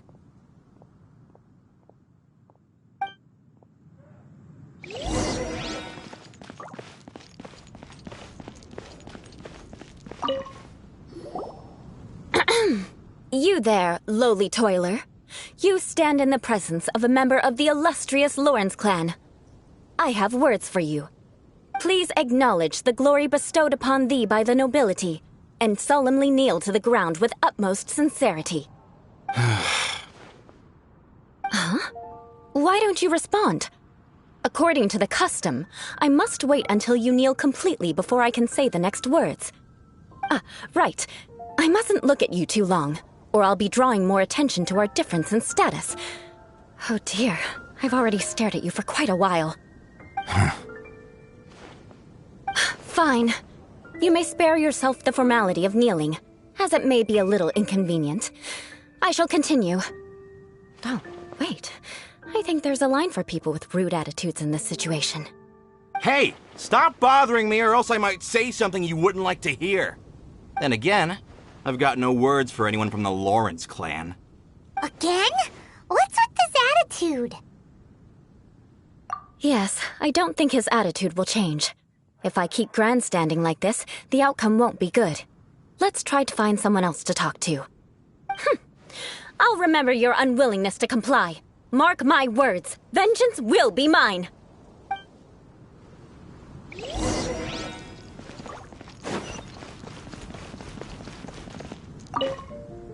You there, lowly worker. Yeah, I've already heard it all before. Look, just spare me the time. Our answer's always the same. We've got nothing to say to the likes of you. I mean, seriously, can't you just take a hint? Please calm down. We don't want to cause any trouble. I know she's a Knight of Favonius, and that the Knights wouldn't misplace their trust, but the name Lawrence carries too much weight with it. Even to this very day, the descendants of the Lawrence clan are still scheming to reclaim Mondstadt and reinstate their aristocratic rule. And if that wasn't enough, here you are purposefully using their awkward way of speaking just to put on an act? Don't you care for the feelings of us ordinary folk? You have a point. But mark my words, this transgression will not go unnoticed. Huh? You want to fight? Listen here, I may be no match for you, but I'll be sure to lodge a complaint with the Knights of Favonius. I'm sorry, but I want her to understand that I'm serious. Listen here, if you don't want things to get more unpleasant, then you'd better just stop. Forget it. There's no point in quarreling any further. Let's go.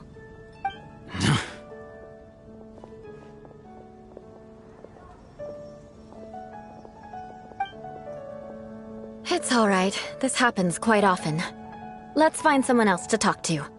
Paimon thinks we've seen enough now. Let's just stop. Actually, Paimon thinks we should apologize for asking you to demonstrate for us. We had no idea the feelings between the Lawrence clan and the people of Mondstadt were so bitter. What can we do?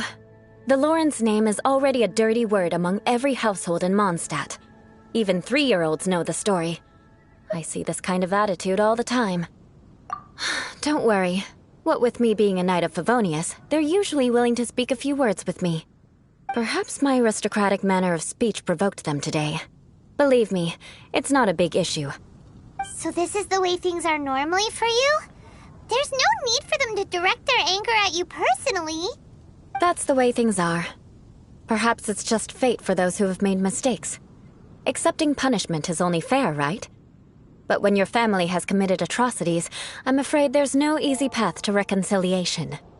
As memories are carried in the city breeze, the faults of such grievances are passed from one generation to the next. It is now my turn to bear this burden.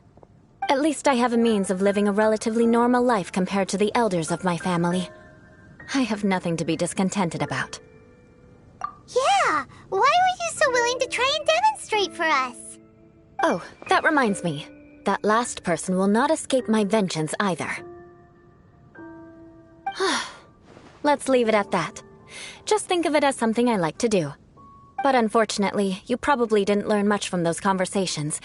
It seems we have no other choice but to find more people to talk to. No need! Besides, the Traveler's pretty sharp, and nothing gets in our way on an adventure. Paimon thinks we got the gist of it now. Right? Right? We'll just have to roll with it for now. Let's just keep Eula from getting anyone else riled up. Well then, I'm glad you learned something. You're already halfway toward mastering aristocratic conduct. A proper manner of speech is more aesthetic than anything else. It stems from their taste for refinement. But we must also practice your bearing. I have a very effective way of training for this. Come with me to Dragonspine.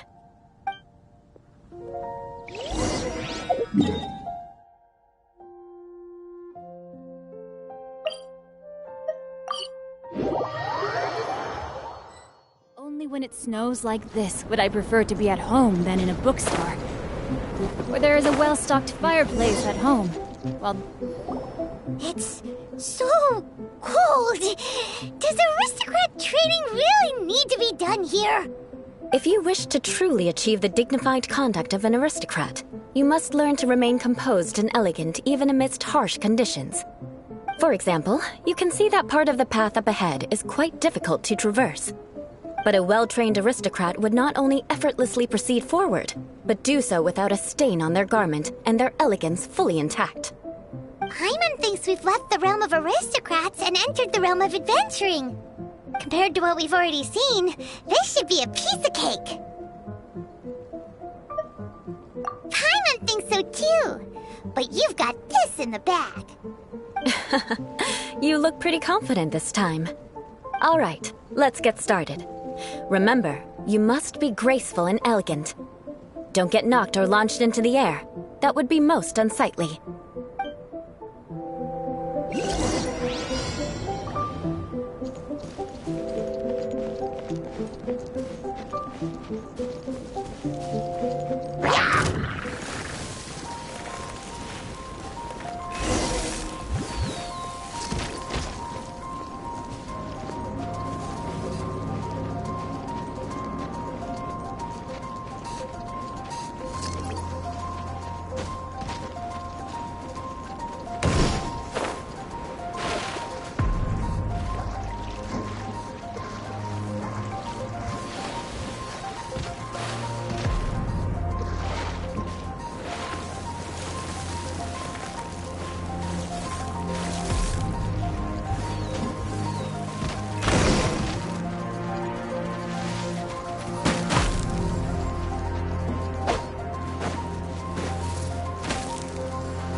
Not bad. A lot better than I had anticipated, at least. Paimon almost did make it through. Whew. Good thing we didn't get stuck. So, are we aristocrats now? Don't flatter yourselves. We've only just begun. This scenario was relatively simple. In the face of a real battle, one would seldom have a chance to stop and evaluate the situation. There's a ley line monolith just up ahead that will attract nearby monsters. True elegance is the ability to calmly yet swiftly make decisions in the heat of battle. My family set only the highest expectations for me, even as a child. Let's proceed, shall we?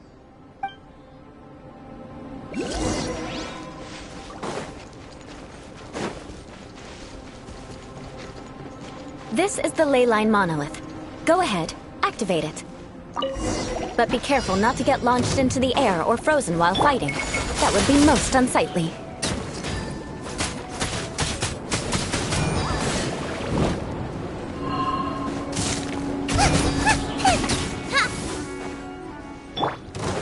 Teamwork is dreamwork! By royal decree!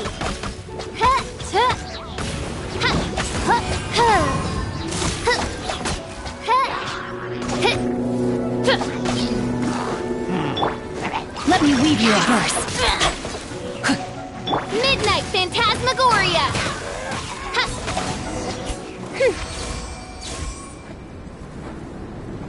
Well done. Your performance was most impressive. And you managed to remain calm even in these grueling dragonspine surroundings. I'm starting to wonder if even I could have done the same. Given such an outstanding performance, it seems there is little left for me to teach you. Like Paimon said, adventuring is our specialty. So, that's it for our training, right? Then let's get out of Dragonspine before Paimon turns into a popsicle. Hold on. I was commending the Traveler's performance just now. You, on the other hand, seem to have made no progress at all. What? You mean Paimon was also part of the training? Yes, of course.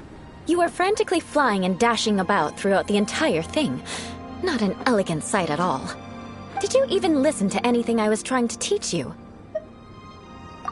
Hey! That's not true! Paimon was just focusing on you the whole time! Whatever the reason, not heeding my instructions. A cause for vengeance, perhaps. Now, drink this. Huh? What is it? Are you trying to poison Paimon? Certainly not. It's warm milk. Didn't you just say that you were freezing? Drink it and it'll help warm you up. Oh, thank you. Are you still planning on the whole vengeance thing? If I wasn't, then why would I care about you being cold? If you turned into a Paimon popsicle, that would ruin my plans for vengeance now, wouldn't it? So, dear friend, don't die on me out here. Paimon knew something was off! All in the name of vengeance. No need to thank me. Now then, given that your training is complete, it's time we return to Mondstadt. Our last step will be preparing a cordial gift to present to my uncle when you meet him. I already have something in mind. Let's pay Sarah a visit at Good Hunter.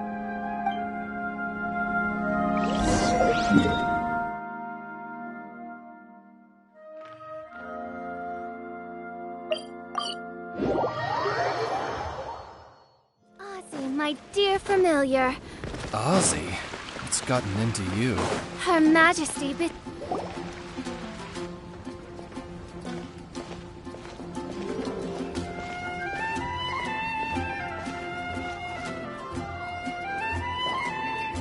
Oh, hey, Eula. I see you've met the honorary knight.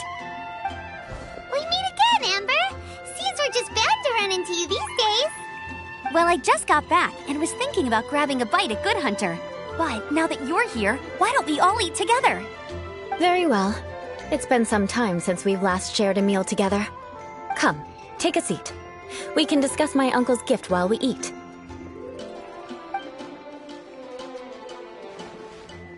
Yes? Is there something else you'd like to order? Could you please prepare a serving of my uncle's favorite, gebratenes Fleisch mit Sauerkraut? We'll take it as a gift to him later. Coming right up. It'll take some time to prepare. I'll have it here at the counter once it's ready. Hold on a moment. Is this satisfying salad also something that Amber ordered? No, she didn't order it. But because she didn't order any vegetables, I thought I'd throw in a salad on the house. You know, to contrast all the meat dishes. So, we clearly didn't order this, yet you prepared it without authorization. Mark my words, this transgression will not go unnoticed. You're gonna take revenge on her for giving us a free salad? You should know me by now. That's the kind of villainous character I am. Well then, please wait a moment while I get the dish for your uncle started. Delicious unauthorized delicacies. Sarah will pay for this. Why would you choose gebratenes Fleisch mit Sauerkraut as a gift for your uncle? Hyman's never even heard that dish before. This dish isn't actually on Good Hunter's menu. Only long-standing patrons such as my uncle would know about the dish. The old aristocrat seemed to take a liking to it. Because of the sour flavor of the sauerkraut, not too many people are fond of it these days. I guess it's become less popular over time.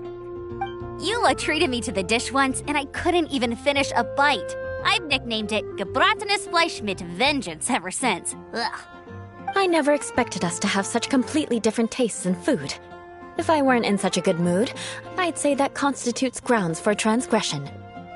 Of course not. It's hard to find someone in Mondstadt that attracts contempt as much as she does. It's fine when you're just joking between us, but I'm afraid our honorary knight might misunderstand you. Eula's always talking about vengeance, but that's just how she is. It's nothing you should take too seriously. But I am serious, and I'll remember every transgression committed against me. It's no wonder so many people dislike you. Paimon's starting to realize that Eula is actually a very good person. There's no need to be so awkward when you want to say something nice. Listen, you've never been labeled as a social pariah, have you? Well, no? So that's why you wouldn't understand how hard it is for a bad person to try to be good. It's impossible for me, and I have no intention of acting like a good person. All right, no need to look so sullen. I'm just kidding. Come on, let's eat. The food is getting cold.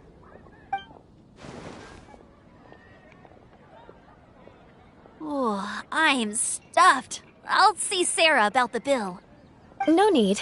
I've left the mora under the plate. If you try to settle it with her in person, she won't accept payment for the salad. Don't underestimate my ability to exact revenge. Sarah won't get the upper hand this time. All right, next you should pay my uncle a visit. He has a small camp at the top of the mountain near Springvale. He usually whiles his time away there when there's nothing else to do. Aren't you coming with us, Eula? I'm afraid that wouldn't be very convenient for me. It'd be better if you two went alone. Ah, yes. Please do remember to pick up the dish from Sarah. I still have more recon to do in the wilderness. Well, until next time. Let's meet again. What an interesting bunch you are.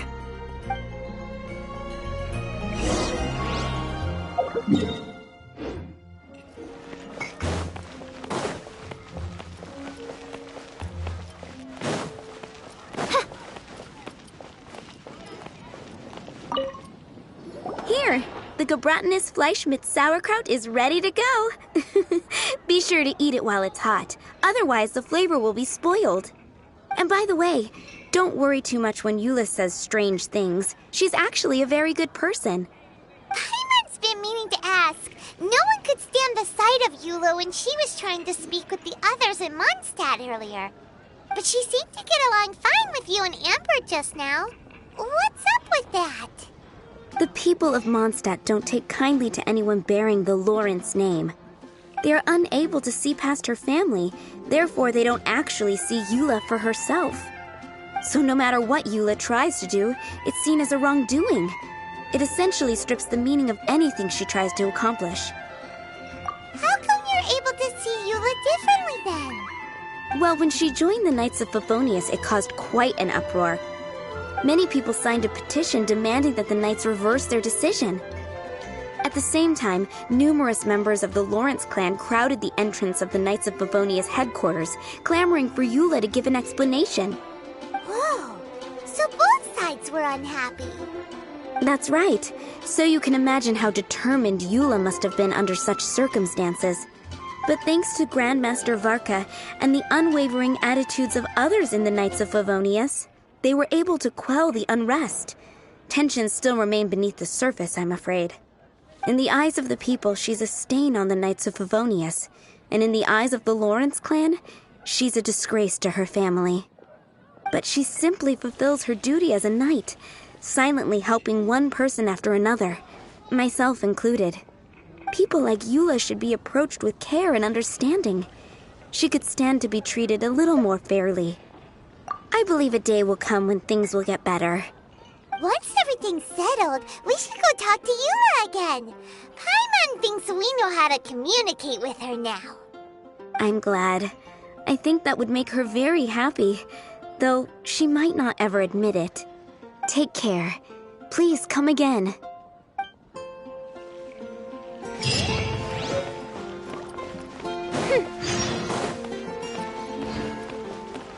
Ad Astra.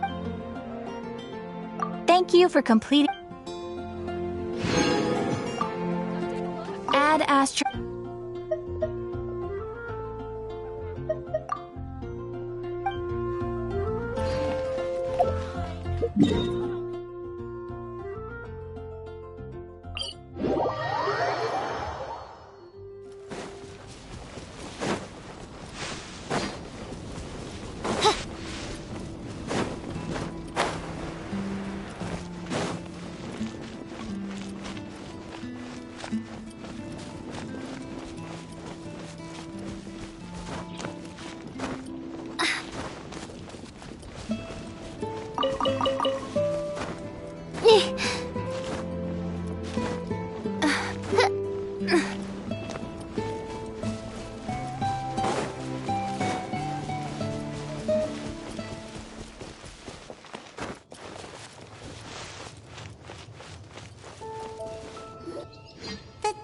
Seems to be pretty tattered, but there's a really fancy chair.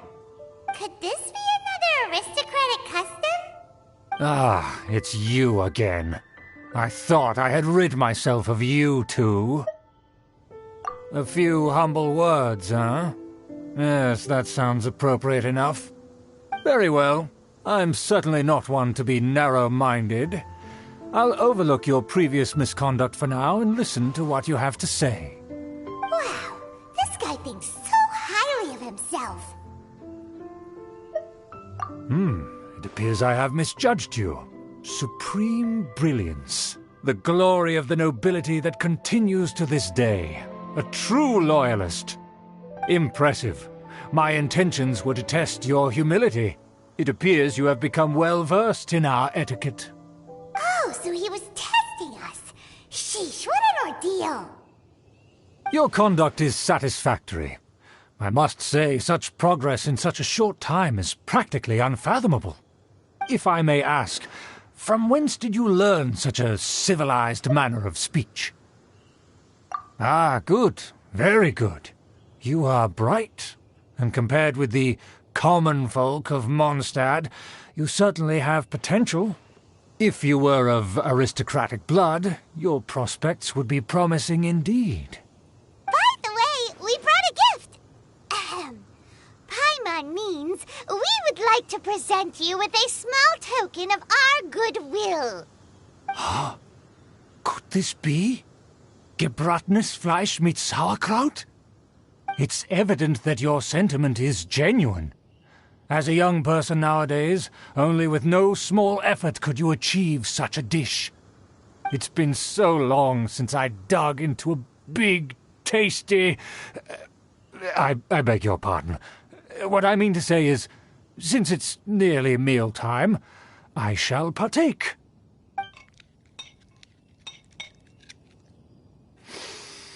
Ah, yes, this aroma, just as I remember it, and this exquisite sour flavor. A delicacy that only us noblemen and women could appreciate. Now even Paimon's starting to wonder what it tastes like. I acknowledge your genuine goodwill. Such sincerity must certainly imply that you come bearing a request. Wait, so you've come to know of this, too? It was meant to be a family secret. Well, considering your meticulous etiquette, you must be a talent of unusual fortitude. I'm willing to place my full trust in you. Please, come with me. We happen to be in need of competent fellows like yourself. To see some friends from a distant land. They have offered their assistance in restoring the Lawrence clan to its former glory. So he trusts us solely based on your etiquette. Well then, let's get going, shall we? You'll understand everything in due course. Do you think his friends are the Fatui? Things will get sticky if the Fatui happen to recognize you. What should we do?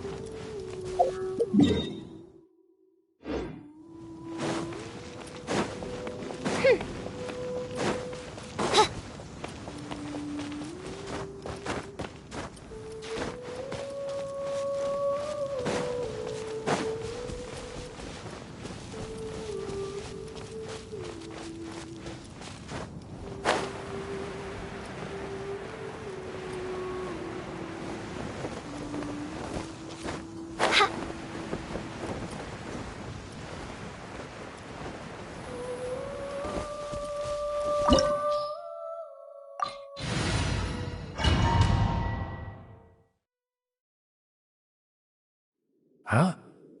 Why have you put on a mask all of a sudden? Even if they are powerful, our status is much higher than theirs in the land of Mondstadt, and therefore we shouldn't allow them to admire our true faces so easily. I see. Good thinking. Paimon thought for sure they'd recognize us. Let's proceed, shall we? I'll introduce you as my guest.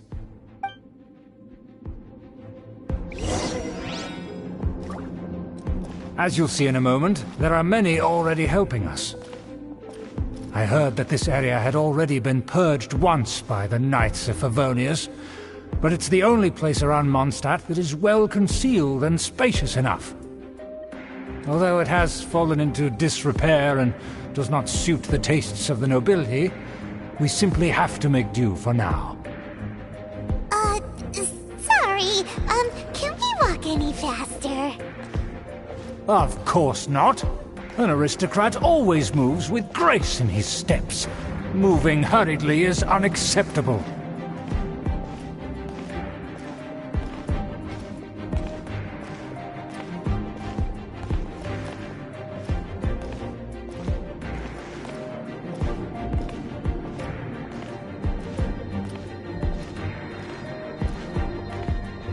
As expected, it's the Fatui! As expected? Because we always see them around the city. They must be very powerful. Huh. Nothing more than foreign ruffians with power and the ability to flaunt it.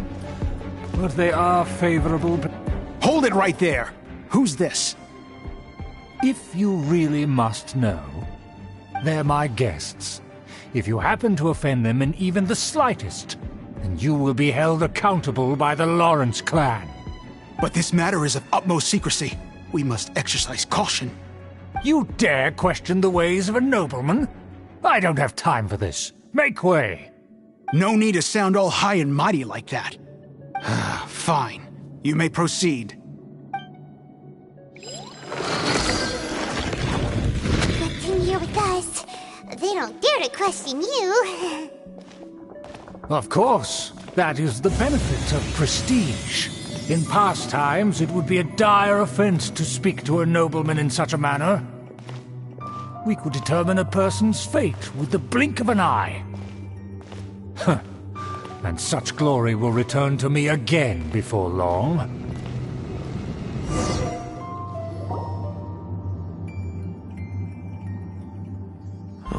Where have I seen this person before?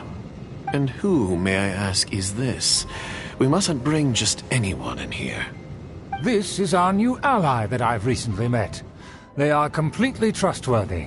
You have the word of the Lawrence clan. Our plans are strictly confidential. It's not wise to bring in an outsider at this time. Furthermore, there's been word that an outlander who joined the Knights of Favonius has been very active in Mondstadt recently. Don't be ridiculous. Besides, my guest is well versed in the etiquette of the nobility. I must treat them with the proper mutual respect. The Knights of Favonius pay no regard to such details. They could never understand the intricacies of our etiquette. And what about this thing? You mean Paimon? Enough! You dare question my word? Need I remind you who it is who has made your activity in Mondstadt possible? Without the support of the Lawrence clan, you would have all been driven out by the Knights of Favonius like dogs. You must immediately offer your sincerest apologies to my friend. You've offended their honor. Fine. I'll take your word and make no further inquiries. Now, to the matter at hand. Did you bring the diagram of Mondstadt's defenses as promised? Oh, so that's what's going on here. Yes, of course. Here it is. Let me see. Why is it so poorly drawn? Everything's so squiggly and crooked. And what is this shape supposed to be? Excuse me? I'll have you know that I went to great lengths to carefully draw this map by hand myself. That shape is the symbol of the Knights of Favonius. I see. Crude, but I can make do. Are you able to verify that this is all reliable information? Of course, you needn't worry about that. Don't forget what we agreed upon. The flag of the Lawrence clan will fly above the Knights of Favonius headquarters. The rights to that building, as well as the whole of Mondstadt, belong to the Lawrence clan. Yes, we will both profit from this agreement. There's no use haggling over the details. We will make good use of the intel you provided. Also, be certain not to divulge our identity. There would be diplomatic consequences, you know. Don't worry, this matter is only between you and I. And my new friend here. No one else will know of it. Once this is over, I shall stand atop the Favonius headquarters and rebuke their pathetic rule over Mondstadt. Then, the city and all its people will once again be under the rightful and unwavering rule of the Lawrence clan. Perfect. Just as it once was, and just as it should be. May I remind you once again that we mustn't act rashly. That is all, for now. Very well. Huh? What are you doing?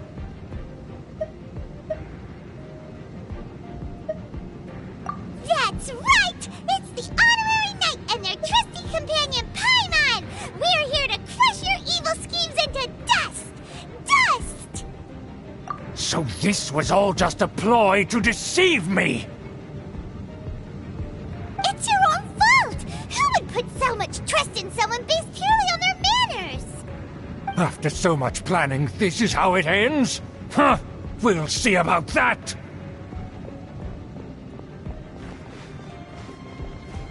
Just as I expected. I knew I should have never trusted these foolish aristocrats. No matter, we already have the intel we need. Get them! They're running off in different directions. Paimon remembers that this place is a dead end. Let's take care of the Fatui first and then deal with Chuvers later.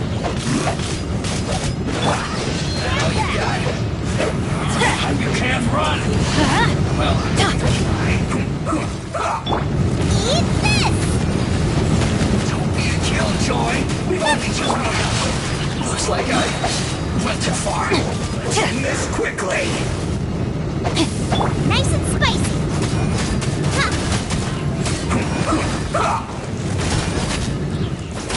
Door is open. Let's go!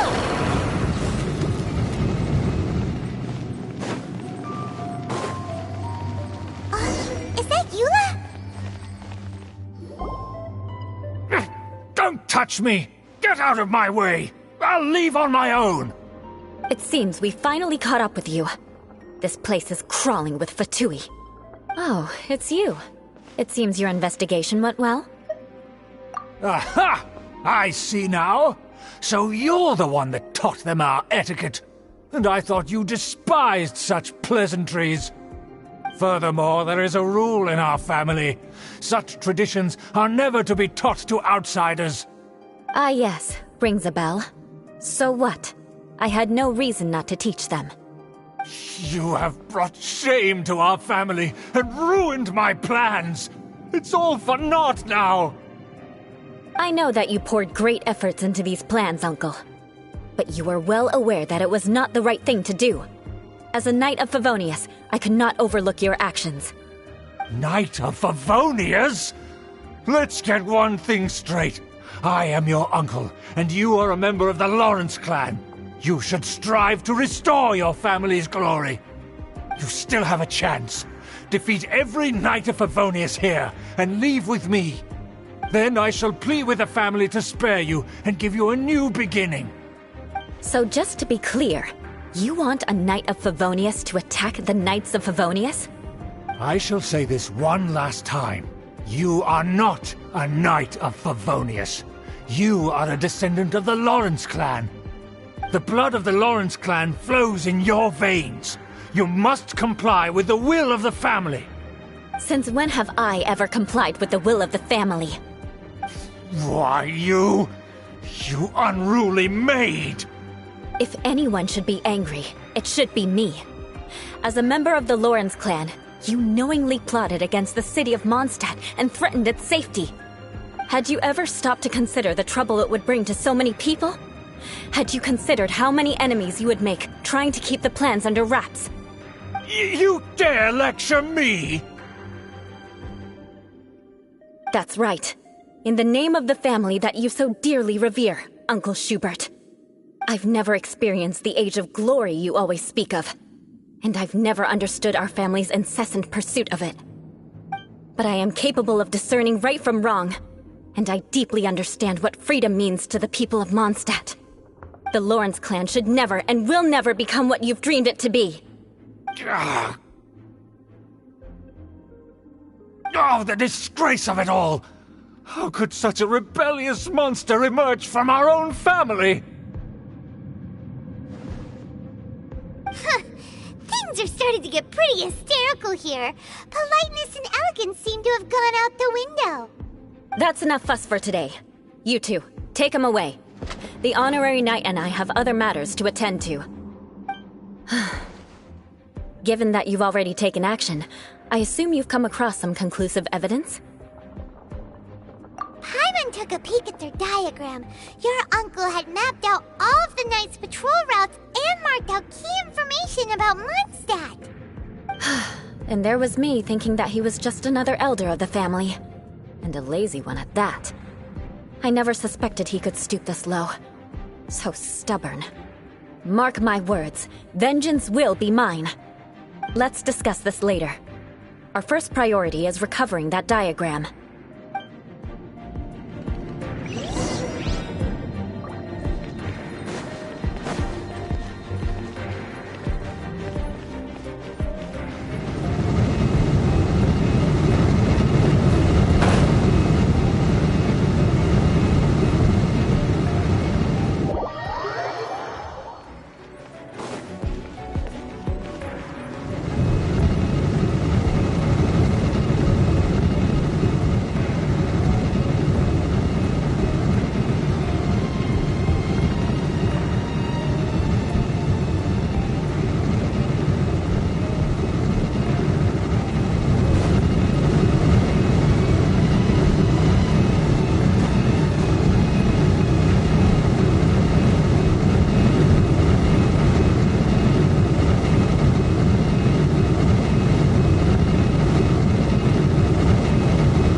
here! Stop them!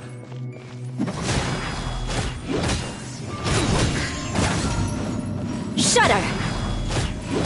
Yeah. Harden up. Finally, this sort of quiet.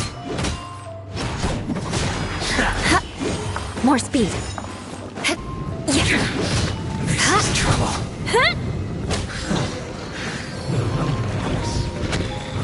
Death.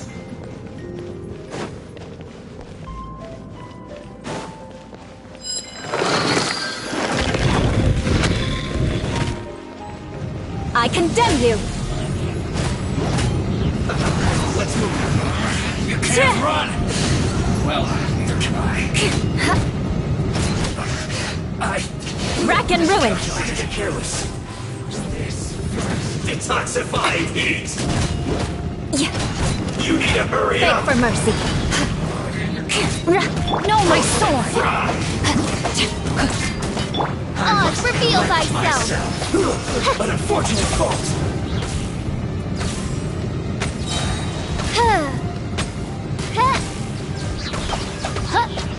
Out of the frying pan, into the fire! What an annoyance. That seemed to work. Let's light it up! Witness the power of Gugwa! Shudder! Must counterattack!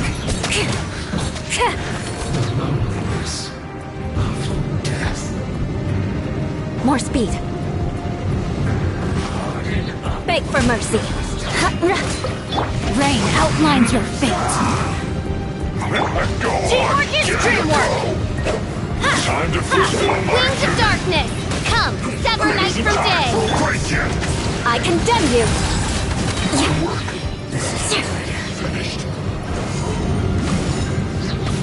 Blood of frost! Shudder! So quiet.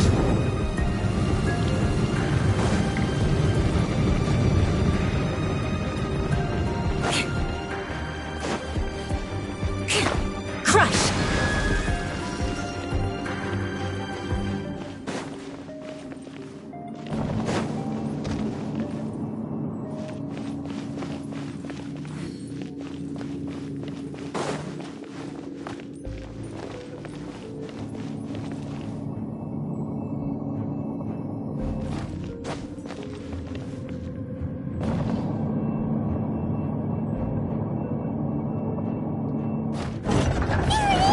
That's where they put the diagram! This here, huh? I guess there's no other option but to fight! You dare provoke me! Fatui, come forth and dispose of them! Leaving so few Beg for mercy. can't run from death. That seemed to work. Crush! Finally, some quietness. Rain outlines your fate. Beg for mercy.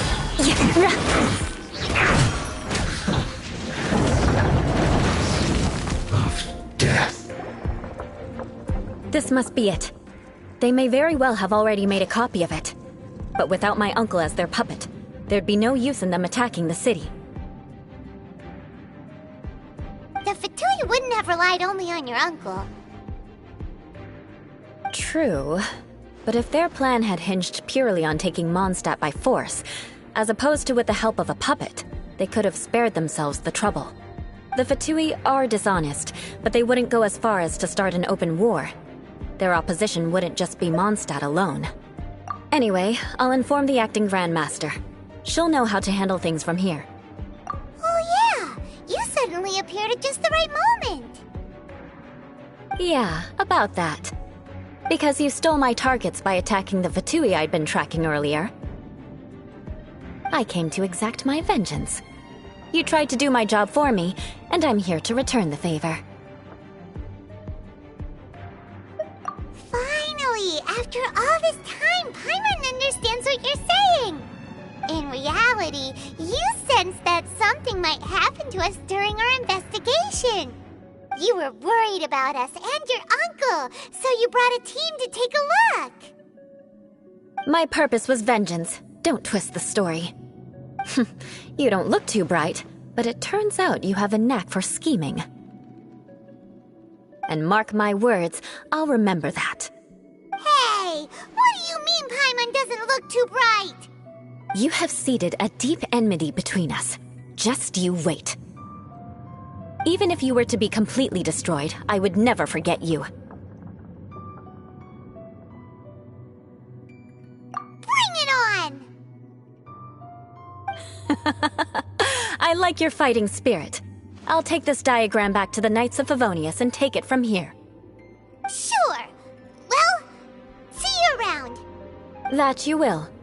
And make sure not to steal my targets next time.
Ad Astra.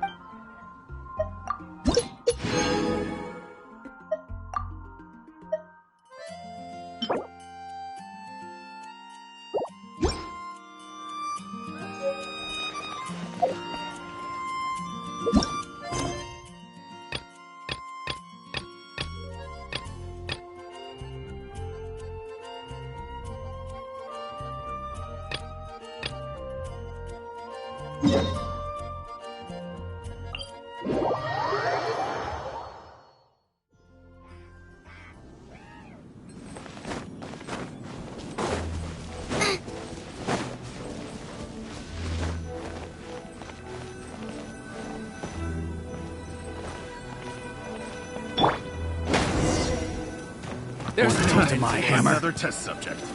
You're toast!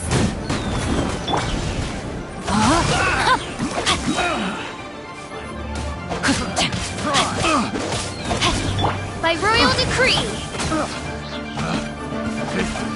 The wrong test subject.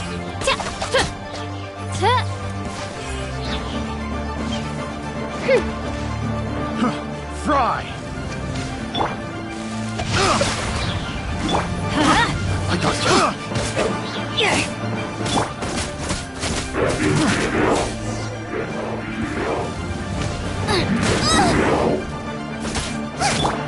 Witness the power of Gugwa.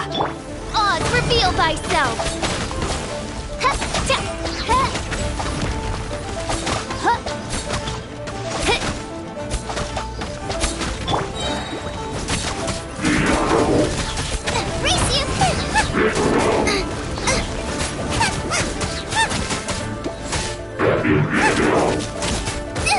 That really hurt!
Excellent.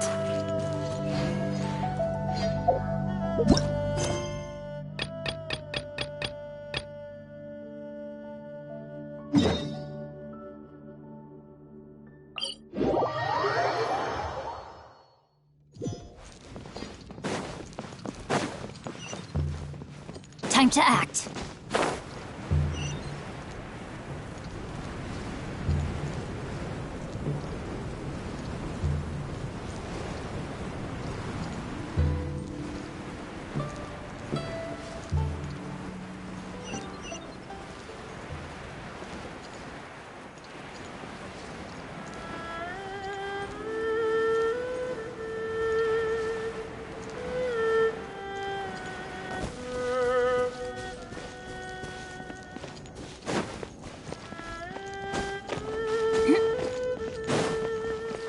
Body and mind.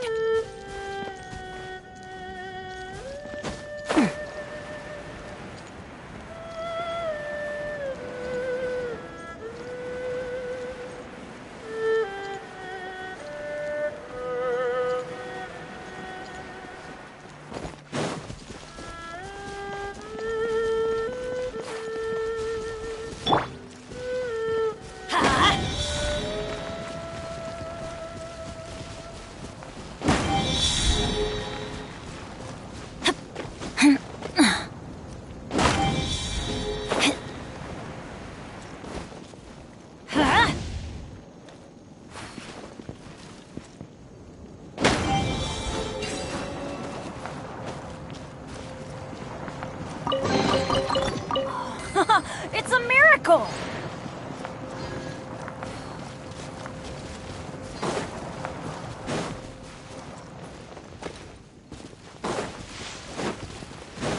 Get out of here! Out of the way!